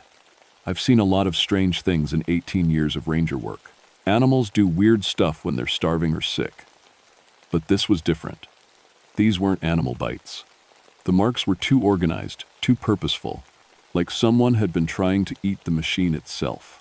I pulled out my gas detector and started checking the air around the mine shafts. Sometimes methane builds up in old mines and makes people see things that aren't there. The detector started clicking right away, but the readings were all wrong. It was picking up methane, sure, but mixed with something else. Something that registered like human breath. That's when I noticed the graves. Back behind the equipment yard, there was an old cemetery. Local families had been burying their dead there for over 100 years. But somebody had been digging. Fresh dirt was piled up around several graves, and the holes went deep. What bothered me was that the digging seemed to come from inside the graves, not from above. I walked closer and looked down into one of the empty holes. The wooden coffin was split open from the inside, like something had punched its way out. The burial clothes were still there, a faded blue dress, old work boots, a wedding ring on a bit of finger bone. But the body was gone. My radio crackled to life. Static filled the air. And then I heard voices, men calling for help, men trapped underground. For a second, my heart stopped, because I recognized those voices. They were my mining crew from 1954. I switched off the radio fast. Too fast. My hands were shaking again. Just gas, I told myself out loud. Just methane making you hear things. But as I walked back toward my truck, I found something that made my blood turn cold. Sitting on the hood of my vehicle was an old mining helmet, dented and scratched, with a headlamp that hadn't worked in 20 years. I knew that helmet.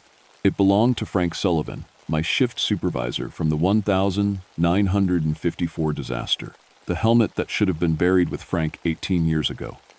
I picked it up with trembling hands. Inside the hard hat, someone had scratched a message into the metal. "We're still hungry, Gabe." I should have left right then. Should have called for backup and stayed away from Tar Hollow until morning. But something kept me there as the sun started to set. Maybe it was guilt. Maybe it was the feeling that I owed those voices on the radio an explanation. I decided to check the mine shafts one more time before dark. The main shaft was supposed to be sealed, but the metal grate that covered the entrance was torn open. Not cut or broken, torn, like giant hands had, ripped it apart. The opening led down into complete darkness, and when I shined my flashlight into the hole, the beam just disappeared, like the dark was swallowing the light. I heard breathing coming from down there. Slow, ragged breathing, like someone trying to breathe through damaged lungs. "Hello?" I called down. "Is someone hurt down there?" The breathing stopped. Then I heard footsteps, slow and shuffling, coming up from the depths. I backed away from the shaft entrance and pulled out my emergency radio. "This is Ranger Blackthorn at Tar Hollow. I need backup. There's someone trapped in the old mine shaft." Static answered me. Then those voices again, my dead crew calling my name. "Gabe, Gabe, where are you? We've been waiting. We're so hungry, Gabe." I dropped the radio and ran, but I didn't get far before I saw them. 3 figures were walking between the abandoned mining equipment. They moved wrong, like their joints didn't work right anymore. Like they were learning how to walk all over again. In the dim light, I could see they were wearing old mining clothes, the kind we wore back in 1954. One of them turned toward me, and I saw his face. It was Frank Sullivan, my old shift supervisor. But Frank had been dead for 18 years, buried in the cemetery behind the equipment yard. The cemetery, where someone had been digging up graves. Frank's face was gray and sunken, with dark holes where his eyes should be. His mining helmet sat crooked on his skull, and when he opened his mouth to speak, I could see that half his teeth were missing. "Gabe," he said, and his voice sounded like air escaping from a broken pipe. "We've been looking for you." I wanted to run, but my legs wouldn't move. "Frank, but you died in the mine collapse." "Did we?" Frank tilted his head like he was thinking hard about something. "Feels like we've been walking around for a while now. Feels like we've been hungry." The other 2 figures started moving toward me. I recognized them too. Joey Martinez and Bill Kowalski from my mining crew. Like Frank, they looked like they'd been dead for a long time, but somehow they were still walking around. "What happened to you?" I whispered. "Same thing that should have happened to you," Joey said. His voice was wet, like he was talking through a mouthful of mud. We got buried, but not proper-like. Company dumped us in a hole and covered us up quick. Didn't want bad publicity. Been trying to rest? Bill added. But we can't. Not while you're still walking around up here. Frank stepped closer. I could smell him now, earth and rot and something metallic like old blood. You were supposed to die with us, Gabe. You were supposed to be down there when the ceiling came down. I don't know why I lived. I don't know why you died. Neither do we, Frank said. But we've been thinking about it for 18 years. Down in the dark. And we figured something out. He reached out with one gray hand and touched my chest, right over my heart. His fingers were cold as winter stone. You lived because you were supposed to fix this. You lived because we need you to help us rest. I don't understand. You will, Frank said, when you're hungry like us. That's when I noticed my radio was working again.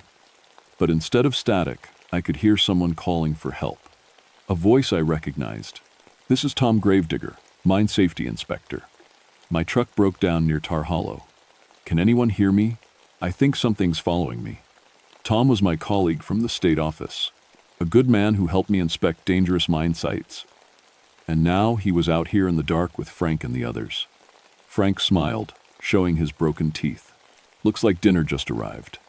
I found Tom's truck about a quarter-mile down the access road. The engine was smoking, and all 4 tires had been slashed. Not cut, chewed. Like something with very big teeth had taken bites out of the rubber. Tom was crouched behind the truck with a flashlight and a pistol. When he saw me coming, he nearly shot me by accident. Jesus, Gabe. Thank God it's you. Tom was shaking. There's something wrong with this place. I've been seeing people walking around, but they don't look right. How many people? At least 6 or 7, maybe more. They keep coming out of the mine shafts. Tom wiped sweat from his forehead. I tried to talk to one of them, asked if he needed help. He just stared at me and said he was hungry. I looked back toward the mining site. More figures were moving between the equipment now. Some I recognized from my old crew. Others looked like they'd been dead even longer. Tom, we need to get out of here. Right now. My truck's not going anywhere. Whatever chewed up the tires also did something to the engine. Then we walk.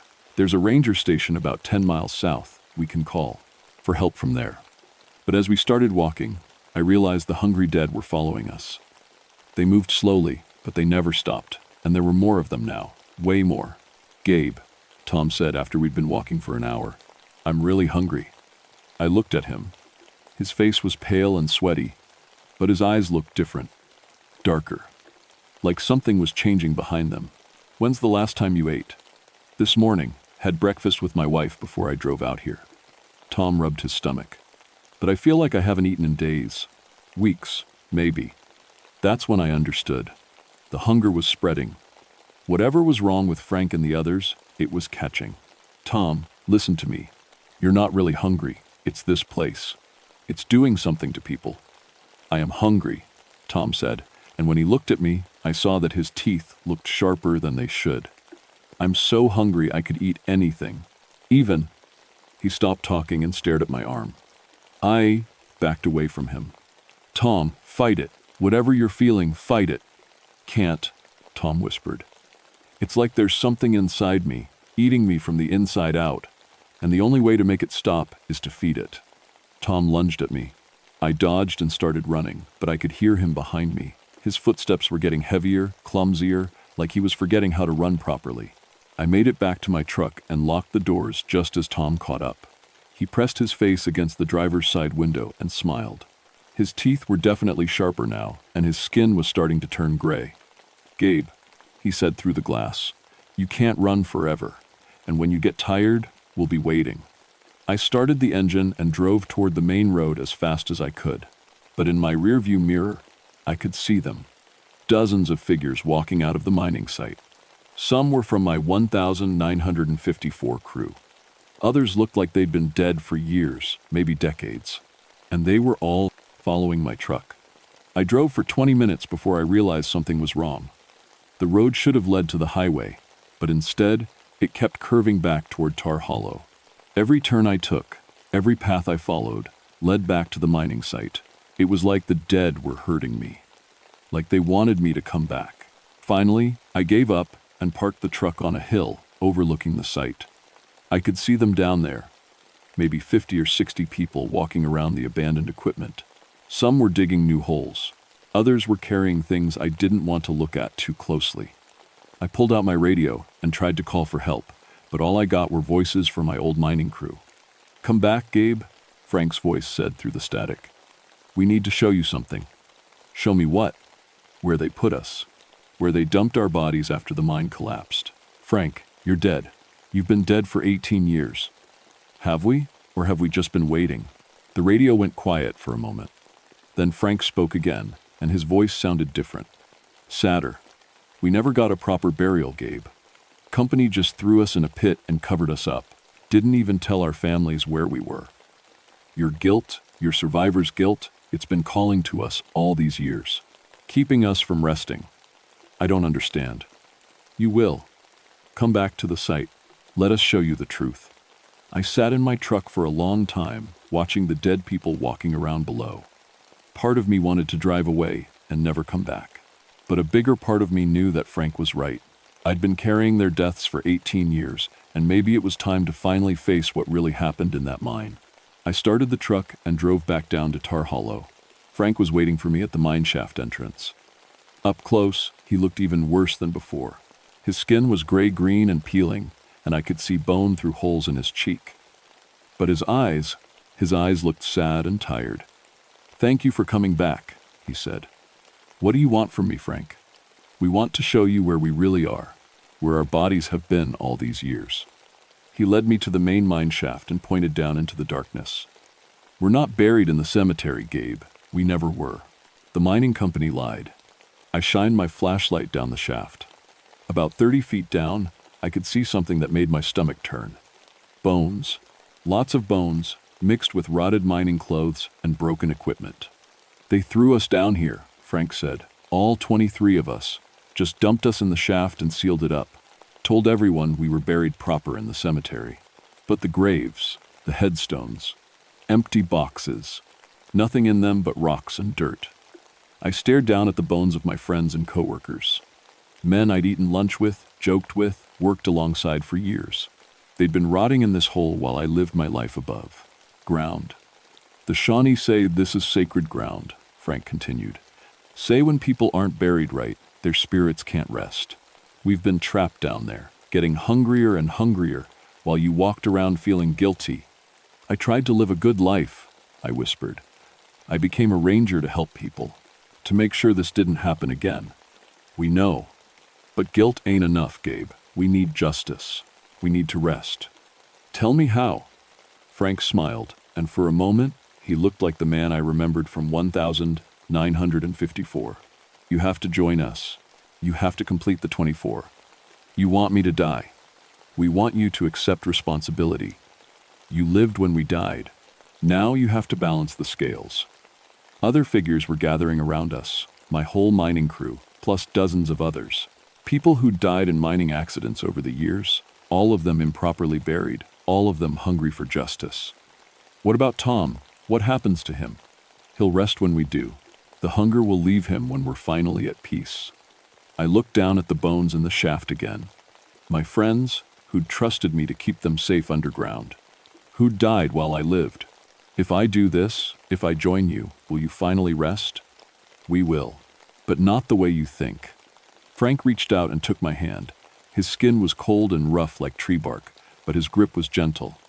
"There's another way, Gabe. The Shawnee know it. Proper burial ceremony, recognition of the sacred ground, acknowledgement of the truth. I don't understand. You don't have to die. You just have to die to your guilt. Accept that you survived for a reason. Help us get the burial we deserve." As Frank spoke, I felt something changing in my chest. The weight I'd carried for 18 years was shifting, getting lighter. Not disappearing, but transforming into something else. Something that felt like purpose instead of guilt. What do I need to do? First, tell the truth. Tell everyone what really happened to us. Then work with the Shawnee to make this right. I nodded. "And Tom?" Will be himself again when the hunger leaves this place. Frank squeezed my hand one more time, then let go. We've been waiting so long, Gabe. We can wait a little longer, but not much longer. As he spoke, dawn was breaking over the mining site. In the early morning light, Frank and the others started to look less solid, more like shadows. We'll be here, Frank said as he faded away. Waiting for justice. It took 3 months to make things right. First, I had to convince the authorities that there were bodies in the mine shaft.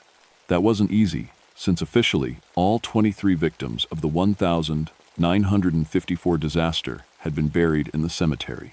But when the forensics team finally went down into the shaft, they found exactly what Frank had shown me. The mining company had been long out of business, but there were still records. Documents that showed they'd known the mine was dangerous, but had kept it open anyway. Papers that proved they'd covered up the real cause of the collapse and lied about where the bodies were buried. Tom recovered completely once we started the investigation. The hunger left him gradually, like a fever breaking. He didn't remember much about that night, which was probably for the best. The hardest part was working with the Shawnee Tribal Council. I had to admit that the mining site was built on sacred burial ground, and that decades of mining had disturbed their ancestors' rest. The Hunger Walkers weren't just my crew, they were all the improperly buried dead whose peace had been shattered by our digging. But the tribal elders were kind to me. They said they'd been waiting for someone to acknowledge the truth and ask for help. They knew the right ceremonies, the proper rituals, to put restless spirits to sleep. We held the burial ceremony on a cold December morning. All 23 members of my crew were given proper graves in a new cemetery, blessed by both Christian ministers and Shawnee spiritual leaders. The tribal council performed cleansing rituals over the entire mining site, asking forgiveness from the disturbed spirits. I felt them leave during the ceremony, like a weight lifting off my shoulders, like voices that had been whispering in my ear for 18 years finally falling silent. I still work as a forest ranger. I still inspect abandoned mines and keep people safe from the holes we left behind. But now I work with the tribal council too, making sure that mining sites respect sacred ground and that the dead are properly honored. Sometimes, late at night, I drive past Tar Hollow. The mining equipment is gone now, and the shafts are properly sealed. The land is healing, growing green again. Birds sing there now. Insects buzz in the summer heat. But sometimes, when the moon is full and the air is still, I can hear Frank's voice on the wind. Not calling for help this time, not hungry anymore, just saying thank you, and that's enough for me. Because some debts can be paid, some guilt can be transformed into purpose, and some dead can finally rest, if you're brave enough to face the truth and do what's right. My name is Gabriel Blackthorne, and I learned that the dead don't always stay buried, but they don't have to stay hungry either. Not if someone cares enough to feed them justice instead of flesh. Asterisk. Final word count. Approximately 4,200 words. Asterisk.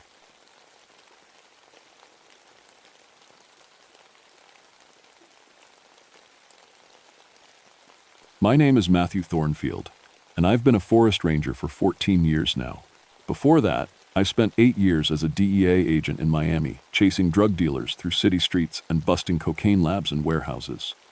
I thought I'd seen everything bad people could do to each other. I was wrong. I came to the Cherokee National Forest in Tennessee because I was burned out.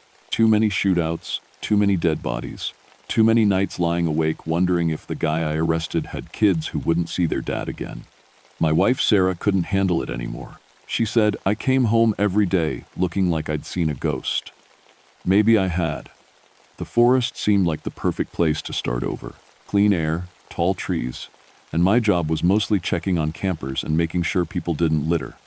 Sometimes I'd help with research on plants and animals. It was peaceful, or it was supposed to be.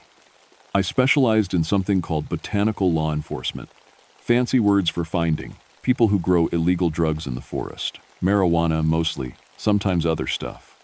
My DEA training helped me spot the signs. Cleared areas hidden from trails, irrigation systems, chemical smells. Most growers were just regular folks trying to make money.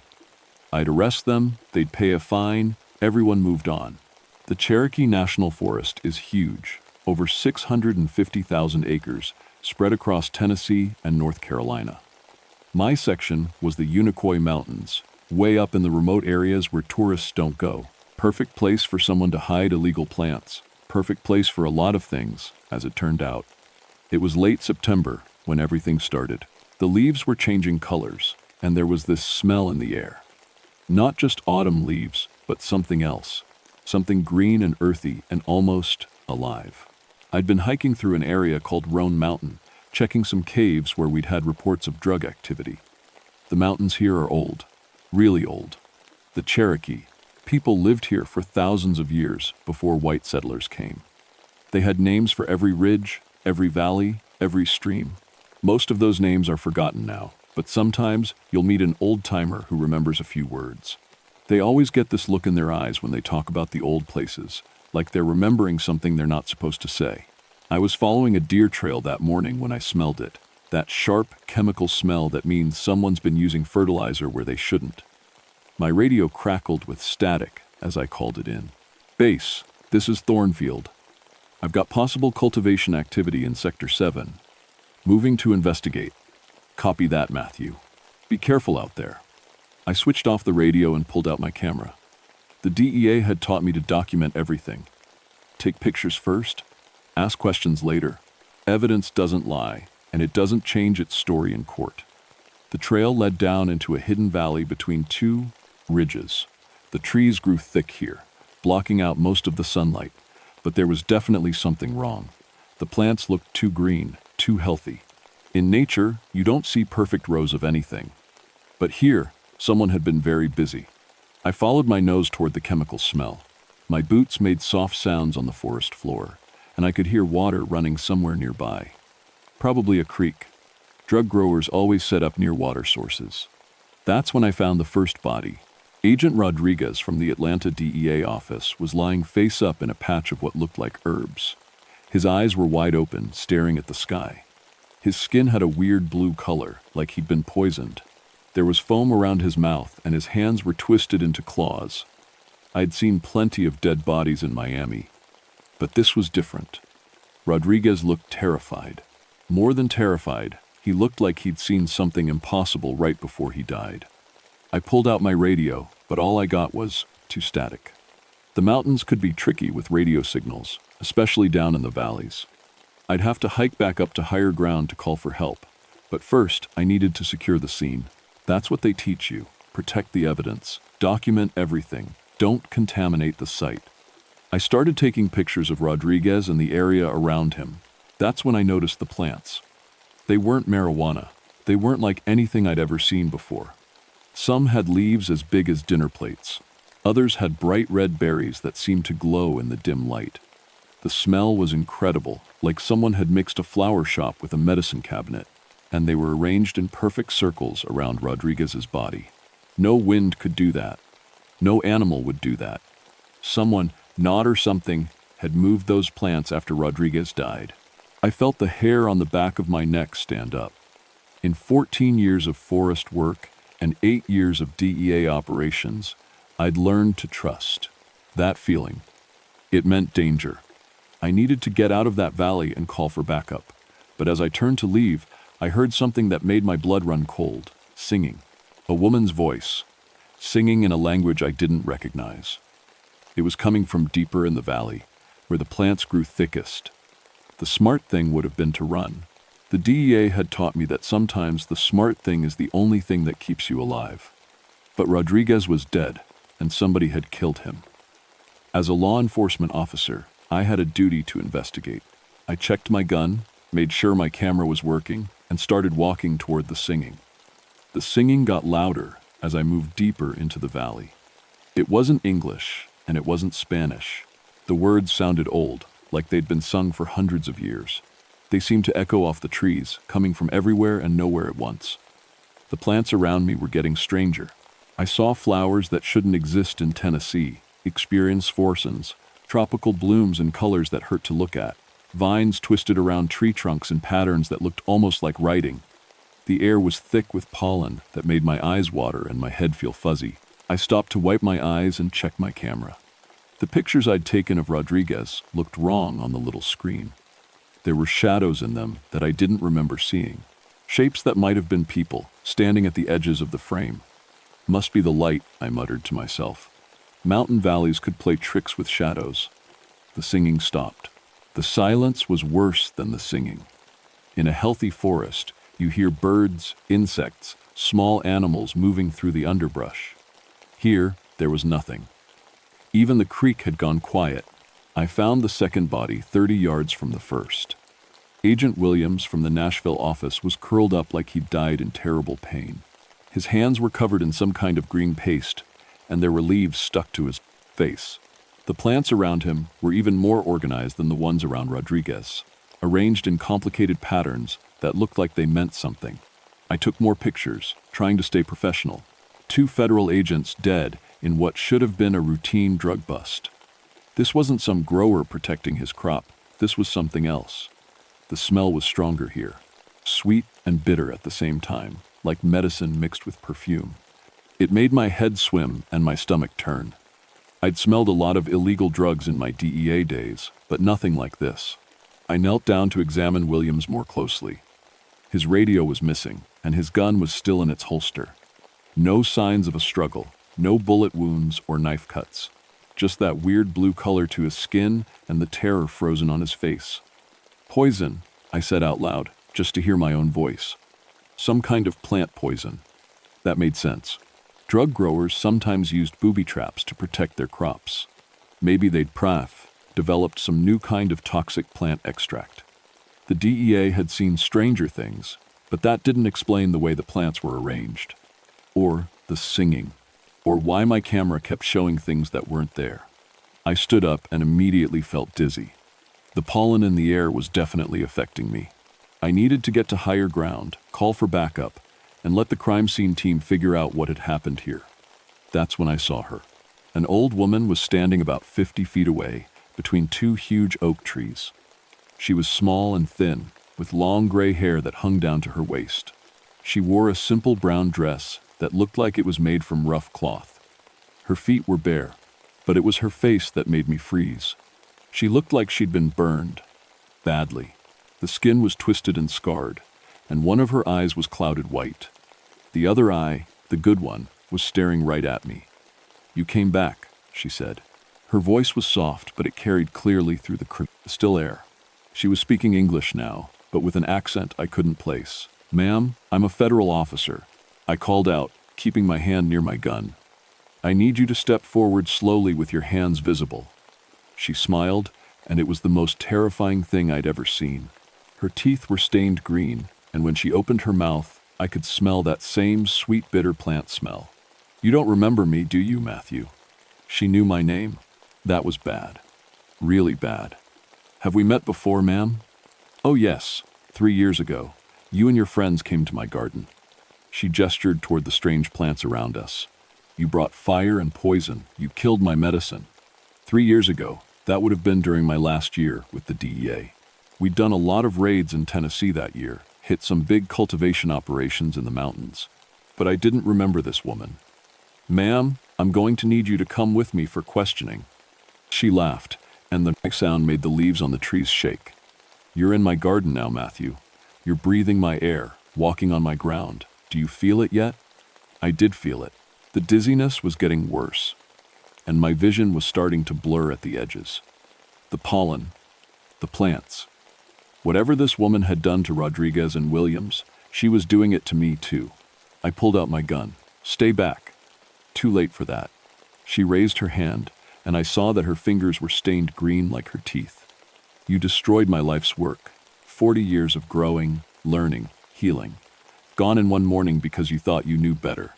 The pieces started clicking together. A raid 3 years ago. Burned cultivation sites. An old woman who'd been growing something more than just marijuana.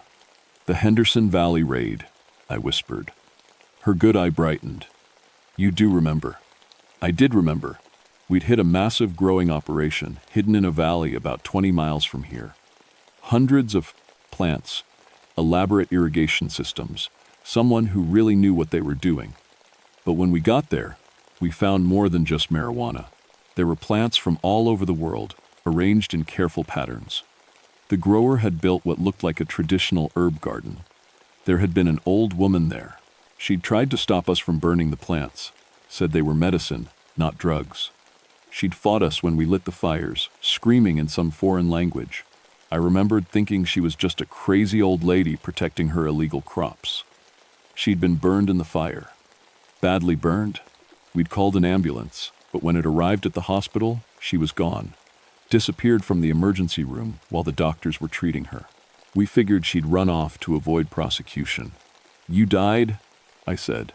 "The doctors said you died from your burns." "I did die," she said, taking a step closer.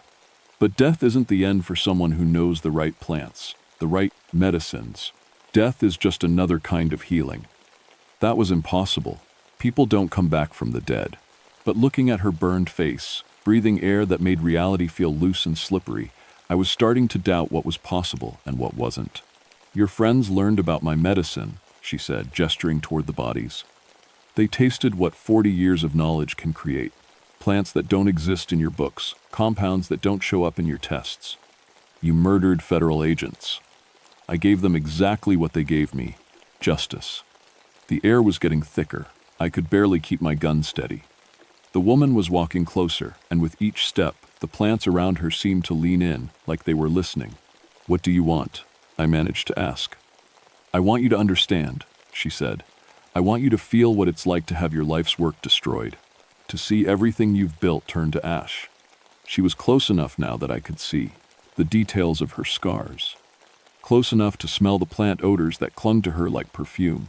Close enough to see that her clouded eye wasn't just damaged. It was moving, searching, looking at things I couldn't see.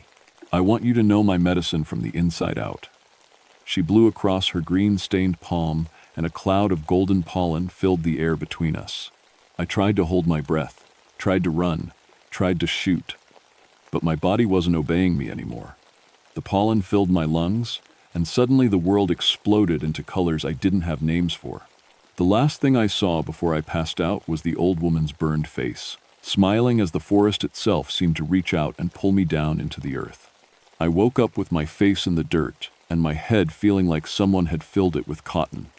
The sun was lower in the sky. I'd been out for hours. My gun was gone, and my radio was nothing but static, and a woman's voice speaking in that same old language I'd heard before. The Cherokee language. I was sure of it now. I sat up slowly, fighting waves of nausea. The plants around me had changed. They were bigger, more colorful, and they seemed to move even when there wasn't any wind. Some of them had flowers that looked like faces, twisted, angry faces that watched me as I tried to stand. Rodriguez and Williams were still there, but something was different about their bodies. The plants had grown over them, wrapping around their arms and legs like they were trying to pull them down into the earth. Green shoots were growing out of their mouths and eyes. I stumbled away from them, looking for a way out of the valley, but every trail I tried led deeper into the plant maze.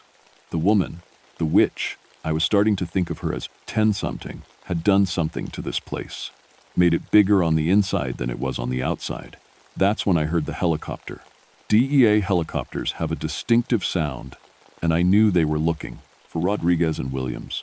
I tried to signal them, waving my arms and shouting, but they passed right over without slowing down, like they couldn't see me, or like I wasn't really there anymore. I found a stream and splashed water on my face, trying to clear my head. The water tasted wrong, too sweet, with an aftertaste that reminded me of the plant smells. Everything in this valley was poisoned. "Matthew." I spun around. The witch was standing on the other side of the stream, but she looked different. Younger. The burns on her face were healing as I watched, the scars fading until she looked like a normal old woman. Her clouded eye cleared, and both eyes were now a deep brown that seemed to hold centuries of knowledge. "How are you feeling?" she asked, like we were old friends. "What did you do to me?" "I gave you a taste of my medicine, just a small one. Your friends got the full treatment." She gestured, and I looked back at Rodriguez and Williams. They were sitting up now, even though I knew they were dead. Their eyes were black holes, and green vines were growing out of their mouths like tongues. "They're helping me with my garden now," the witch said. "Death is just another kind of life, if you know the right plants." I backed away from the stream, but there was nowhere to go. The plants had grown taller while I wasn't looking, forming walls on both sides of the water. "What's your name?" I asked, trying to keep her talking while I figured out how to escape. "I was called Sarah Crow Feather," she said. "But your people called me other things. Drug dealer, criminal, threat to society." Sarah Crow Feather. The name meant something, but I couldn't quite remember what. "I wasn't a drug dealer," she continued. "I was a medicine woman. The last one who remembered the old ways, the old plants. My grandmother taught me, and her grandmother taught her, going back to the time before your people came to these mountains." The memory hit me like a physical blow. Sarah Crow Feather, the Cherokee Botanical Preserve. 3 years ago, the DEA had received reports of a massive drug operation hidden in the national forest. When we investigated, we found what looked like marijuana cultivation on an incredible scale. But when we got there, we realized it was something else entirely. Someone had created a living library of plants, not just marijuana, but hundreds of species from all over the world. Medicinal plants that had been brought to America by Cherokee traders centuries ago. Plants that didn't exist in any modern botanical database. The old woman had tried to explain, tried to show us records written in Cherokee syllabary, tried to make us understand that we were looking at irreplaceable cultural heritage. But all we saw were illegal plants. We burned it all. "You destroyed 40 years of my life's work in one morning," Sarah said, her voice growing harder. 40 years of growing, learning, preserving knowledge that was already almost lost. Plants that don't exist anywhere else in the world. "We were following the law," I said weakly. "Your law, not mine, not my people's." She was walking across the stream now, her bare feet not even making ripples in the water. The plants around her swayed like they were dancing to music I couldn't hear. "Do you know what peyote is, Matthew?" I nodded. Peyote was a cactus that contained mescaline, a powerful hallucinogen. It was illegal under federal law, but some Native American tribes were allowed to use it for religious purposes. "Do you know what ayahuasca is?" Another nod. "A plant mixture from South America that shamans used for spiritual visions. Also illegal." "Do you know about the Cherokee medicine plants that could cure cancer? The ones that could heal burns without leaving scars? The ones that could let a medicine woman speak with the dead?" I didn't know about those. Nobody did, because they didn't exist. Plants couldn't do those things. "They existed in my garden," Sarah said, reading my thoughts. "Until you burned them." She was close enough to touch me now. Her fingers were still stained green, and I could see tiny flowers growing under her fingernails. "I spent 3 days dying in your hospital," she said. 3 days feeling my body shut down from the burns you gave me. But I had hidden some seeds, sewn them into my dress, and when I died, I planted them in my own body. She opened her mouth, and I saw that her tongue was covered in tiny leaves. Death is just compost for the right kind of garden. Behind her, Rodriguez and Williams were standing up. They moved like puppets, their bodies stiff and wrong. More plants were growing out of them now. Bright flowers where their eyes should be. Vines wrapped around their necks like jewelry. "They're going to help me plant a new garden," Sarah said. "A garden that will grow in the hearts of everyone who destroyed the old one." I tried to run, but my legs wouldn't obey me. Whatever she'd made me breathe was still in my system, making everything feel dreamlike and impossible. "Doctor, Susan Brightleaf will be here soon," Sarah said casually. "She's the botanist your people sent to figure out what killed your friends. She has Cherokee blood in her, you know. She'll understand my medicine better than you ever could." A botanist, that meant backup was coming. Someone who might be able to help me figure out what was real and what was hallucination. "But first," Sarah said, reaching into a pouch at her waist, "you need to understand what you destroyed." She threw a handful of seeds into the air, and they burst into flames before hitting the ground. The smoke that rose from them was thick and green, and when I breathed it, the world changed. Suddenly I was standing in Sarah's garden as it had been 3 years ago. Not the twisted plant maze I was trapped in now, but a beautiful, organized paradise. Rows of carefully tended plants from around the world. Traditional Cherokee medicine gardens mixed with specimens from Asia, Africa, South America, a living museum of botanical knowledge. I saw Sarah as she had been, younger, unburned, working with patient dedication to preserve plants that were dying out in their native habitats. I saw her notebooks, written in both English and Cherokee, documenting the properties and uses of hundreds of species. I saw her laboratory, where she carefully extracted and tested compounds that could heal diseases modern medicine couldn't touch. And then, I saw myself, leading a team of DEA agents through her garden like an invading army, pouring gasoline on irreplaceable plants, setting fire to centuries of accumulated knowledge. I saw Sarah trying to stop us, screaming that we didn't understand what we were destroying. I saw her running into the burning garden to save what she could. I saw her dress catch fire as she tried to rescue a plant that existed nowhere else on Earth. The vision faded, and I was back in the twisted valley with the dead agents and the impossible plants. Now, you know, Sarah said. Now you understand what you took from the world. She was right. I had destroyed something irreplaceable. But that didn't make what she was doing right. Killing people won't bring your plants back? I said. No, she agreed. But it will make sure no one else destroys what I'm rebuilding. The sound of footsteps made us both turn. Someone was crashing through the underbrush, calling my name. Ranger Thornfield? This is Dr. Brightleaf. Are you out there? Sarah smiled, and flowers bloomed in her hair. Perfect timing, she said. Dr. Susan Brightleaf stumbled into the clearing like she'd been running for hours. She was a small woman with dark hair and Cherokee features, wearing hiking boots and a backpack full of scientific equipment. When she saw me, relief flooded her face. Thank God you're alive, she said. I've been tracking the GPS signal from Agent Rodriguez's radio for, oh my God. She'd seen the bodies. Rodriguez and Williams were still standing, swaying slightly like trees in a breeze. The plants growing out of them had bloomed into flowers that looked almost like small faces. What happened here, Doctor? Brightleaf whispered. Susan, Sarah said, and Dr. Brightleaf spun toward her voice. I've been waiting for you. Dr. Brightleaf stared at Sarah for a long moment. Her face went through several expressions: confusion, recognition, and finally something that might have been awe. Sarah Crow Feather, she said, but you're supposed to be dead. Death is just another kind of medicine. Sarah replied. You, of all people, should understand that. Doctor. Brightleaf set down her backpack slowly, like she was afraid sudden movements might break whatever spell was holding this place together. My grandmother told me stories about you, she said, about the last medicine woman, the one who knew the old plant ways. Your grandmother was Mary Brightleaf, Sarah said. She helped me gather bloodroot when you were just a baby.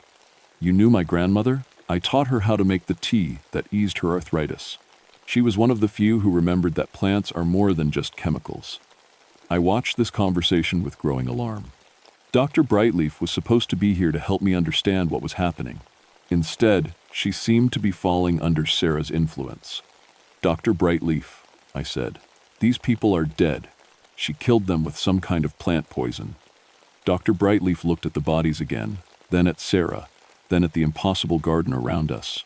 What kind of plants? She asked. Sarah gestured, and the flowers growing from Rodriguez's eye sockets turned toward Dr. Brightleaf. They were beautiful in a terrible way, deep red petals with yellow, centers that pulsed like heartbeats. Cherokee healing vine, Sarah said, mixed with Australian ghost orchid and African resurrection flower. Plants that don't exist in your books because your people destroyed the only specimens. That's impossible, Dr. Brightleaf said. But she was already pulling instruments out of her backpack, taking readings, collecting samples. The combinations you're describing, the chemical interactions alone, would revolutionize medicine, Sarah finished, if anyone remembered how to make them work together. I had to stop this, Doctor. Brightleaf was a scientist, a rational person. She had to see that this was madness. She's using some kind of hallucinogen, I said, making us see things that aren't there. None of this is real. Doctor. Brightleaf held up a small device that beeped steadily. I'm reading chemical compounds I've never seen before, she said. Complex alkaloids that shouldn't be able to exist in nature. Because I'm made of Sarah said. The old Cherokee medicine women knew how to guide plants, how to help them become more than what they were naturally. We knew that consciousness exists in all living things, and that a skilled healer could communicate with that consciousness. She reached out to touch a vine that was wrapped around Rodriguez's neck. The vine responded to her touch, growing new leaves that unfolded in perfect spirals. "You're talking about impossible things," I said. "Impossible to you," Sarah replied. "Natural to me. The difference is knowledge, Matthew. Knowledge that your people have spent centuries trying to destroy." Dr. Brightleaf was frantically taking notes, her scientific training warring with what she was seeing. "The molecular structures don't make sense," she muttered. "But they're definitely there. These plants are producing compounds that should be chemically impossible." "Touch one," Sarah said. "Feel what they're really like." "Don't," I warned. That's how she controls people, through the plants. But Dr. Brightleaf was already reaching out to touch a flower that looked like it was made of living emeralds. The moment her finger made contact, her eyes went wide. "I can feel it thinking," she whispered. "The plant, it has thoughts, memories." "Of course it does," Sarah said. "All living things do. Modern science just forgot how to listen." Dr. Brightleaf was changing. I could see it happening.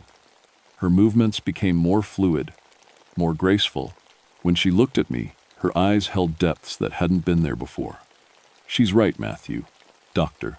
Brightleaf said. "These plants are alive in ways we never imagined. They're not just producing chemicals, they're creating art, beauty, intelligence." "She's poisoning you," I said desperately. "She's healing me, Doctor," Brightleaf replied. "Healing parts of my mind that I didn't even know were broken." Sarah walked over to where I stood, moving with the same fluid, grace that Dr. Brightleaf had developed. The plants around us swayed in rhythm with her steps. "You have a choice, Matthew," she said. "You can fight this and die like your friends. Or you can accept what you've learned and help me protect the new garden. I won't help you kill people. I'm not asking you to kill anyone. I'm asking you to stop other people from killing plants." She gestured, and the air filled with pollen again. But this time, instead of making me dizzy, it showed me visions. Images of pharmaceutical companies that could develop new medicines from Sarah's plants. Hospitals where people with incurable diseases could be healed. A world where the boundary between traditional and modern medicine disappeared. "This is what you destroyed," she said. "This is what we could build again." The visions were beautiful. They were also terrifying, because I was starting to believe they might be possible. "But first," Sarah said, "you have to prove that you understand. You have to show me that you've learned from your mistakes." She held out her hand. In her palm was a seed unlike anything I'd ever seen. It was black with veins of silver running through it, and it seemed to pulse with its own inner light. "Plant this," she said. "Let it grow inside you, the way knowledge should grow. Let it teach you what you need to know. And if I refuse?" She looked at Rodriguez and Williams, still standing among the flowers like scarecrows in a twisted garden. "Then you join them. And the next DEA team that comes looking will find 3 bodies instead of 2. Dr. Brightleaf was watching this exchange with fascination rather than horror. Whatever the plants had done to her mind, she was no longer on my side. I looked at the seed in Sarah's palm. It was beautiful and terrible, and I knew that if I took it, I would never be the same person I was now. But I also knew that if I didn't, I would die in this valley, and Sarah would continue killing anyone who threatened her new garden. "What will it do to me?" I asked. "It will teach you to hear what the plants are really saying," Sarah said. "It will show you the difference between destruction and protection. It will make you a guardian instead of a destroyer." I thought about my years as a DEA agent, burning gardens and arresting growers. I thought about Sarah's original garden, the irreplaceable plants I'd helped destroy. I thought about the possibility that there might be a different way, a way to protect both people and plants. I reached out and took the seed. The moment it touched my skin, I felt it burrow in like it was alive. Pain shot up my arm, followed by a warmth that spread through my entire body. The world exploded into colors and scents and sounds I'd never experienced before. I could hear the plants talking, not in words, but in chemical signals, electrical impulses, patterns of growth and decay that told stories older than human civilization. I could feel the vast network of root systems connecting every plant in the valley, sharing nutrients and information across impossible distances. And I could feel Sarah's presence in all of it. Not controlling the plants, but communicating with them, asking for their help rather than demanding their obedience. Now you understand, she said as the transformation completed itself. Now you can help me protect what we're building. I looked at my hands. The skin was still human, but I could see green veins just beneath the surface. I could feel the seed growing in my chest, sending out tendrils that connected me to every living thing in the valley. What am I now? I asked. You're a bridge, Sarah said, between the old ways and the new, between the Cherokee medicine traditions and modern botanical science, between those who would destroy and those who would protect. Doctor. Brightleaf was smiling now, her face radiant with understanding. This is incredible, she said, the potential for medical research alone. But it has to be protected, Sarah said firmly. Never again can we let ignorance destroy knowledge. Never again can we let fear triumph over wisdom. I nodded, feeling the truth of her words resonate through the plant network in my chest. I was still Matthew Thornfield, forest ranger and former DEA agent. But I was also something new, a guardian of secrets that the world desperately needed but wasn't ready to understand. What happens now? I asked. Sarah smiled, and for the first time, it wasn't terrifying. Now we teach you how to tend a proper garden. 6 months later, I filed my report on the deaths of Agents Rodriguez and Williams. The official cause was accidental poisoning from unknown plant toxins. The bodies were never found, officially. They were assumed to have been carried away by wild animals. Dr. Brightleaf's botanical survey of the area concluded that the region contained several new species of medicinal plants with extraordinary pharmaceutical potential. Her recommendations led to the establishment of the Cherokee Medicinal Plant Preserve, a protected area where traditional medicine practitioners could work alongside modern researchers. The DEA was surprisingly easy to convince. When Dr. Brightleaf demonstrated the healing properties of just one of Sarah's plants, a compound that could treat drug addiction without the side effects of methadone, they became very interested in cooperation rather than destruction. I'm still a forest ranger, but now my job description includes liaison work with the Cherokee Nation and botanical researchers from around the world. I help coordinate studies that respect both traditional knowledge and modern scientific methods. Sarah Crowfeather doesn't appear in any official records. As far as the government knows, she died 3 years ago from burns suffered in the Henderson Valley raid.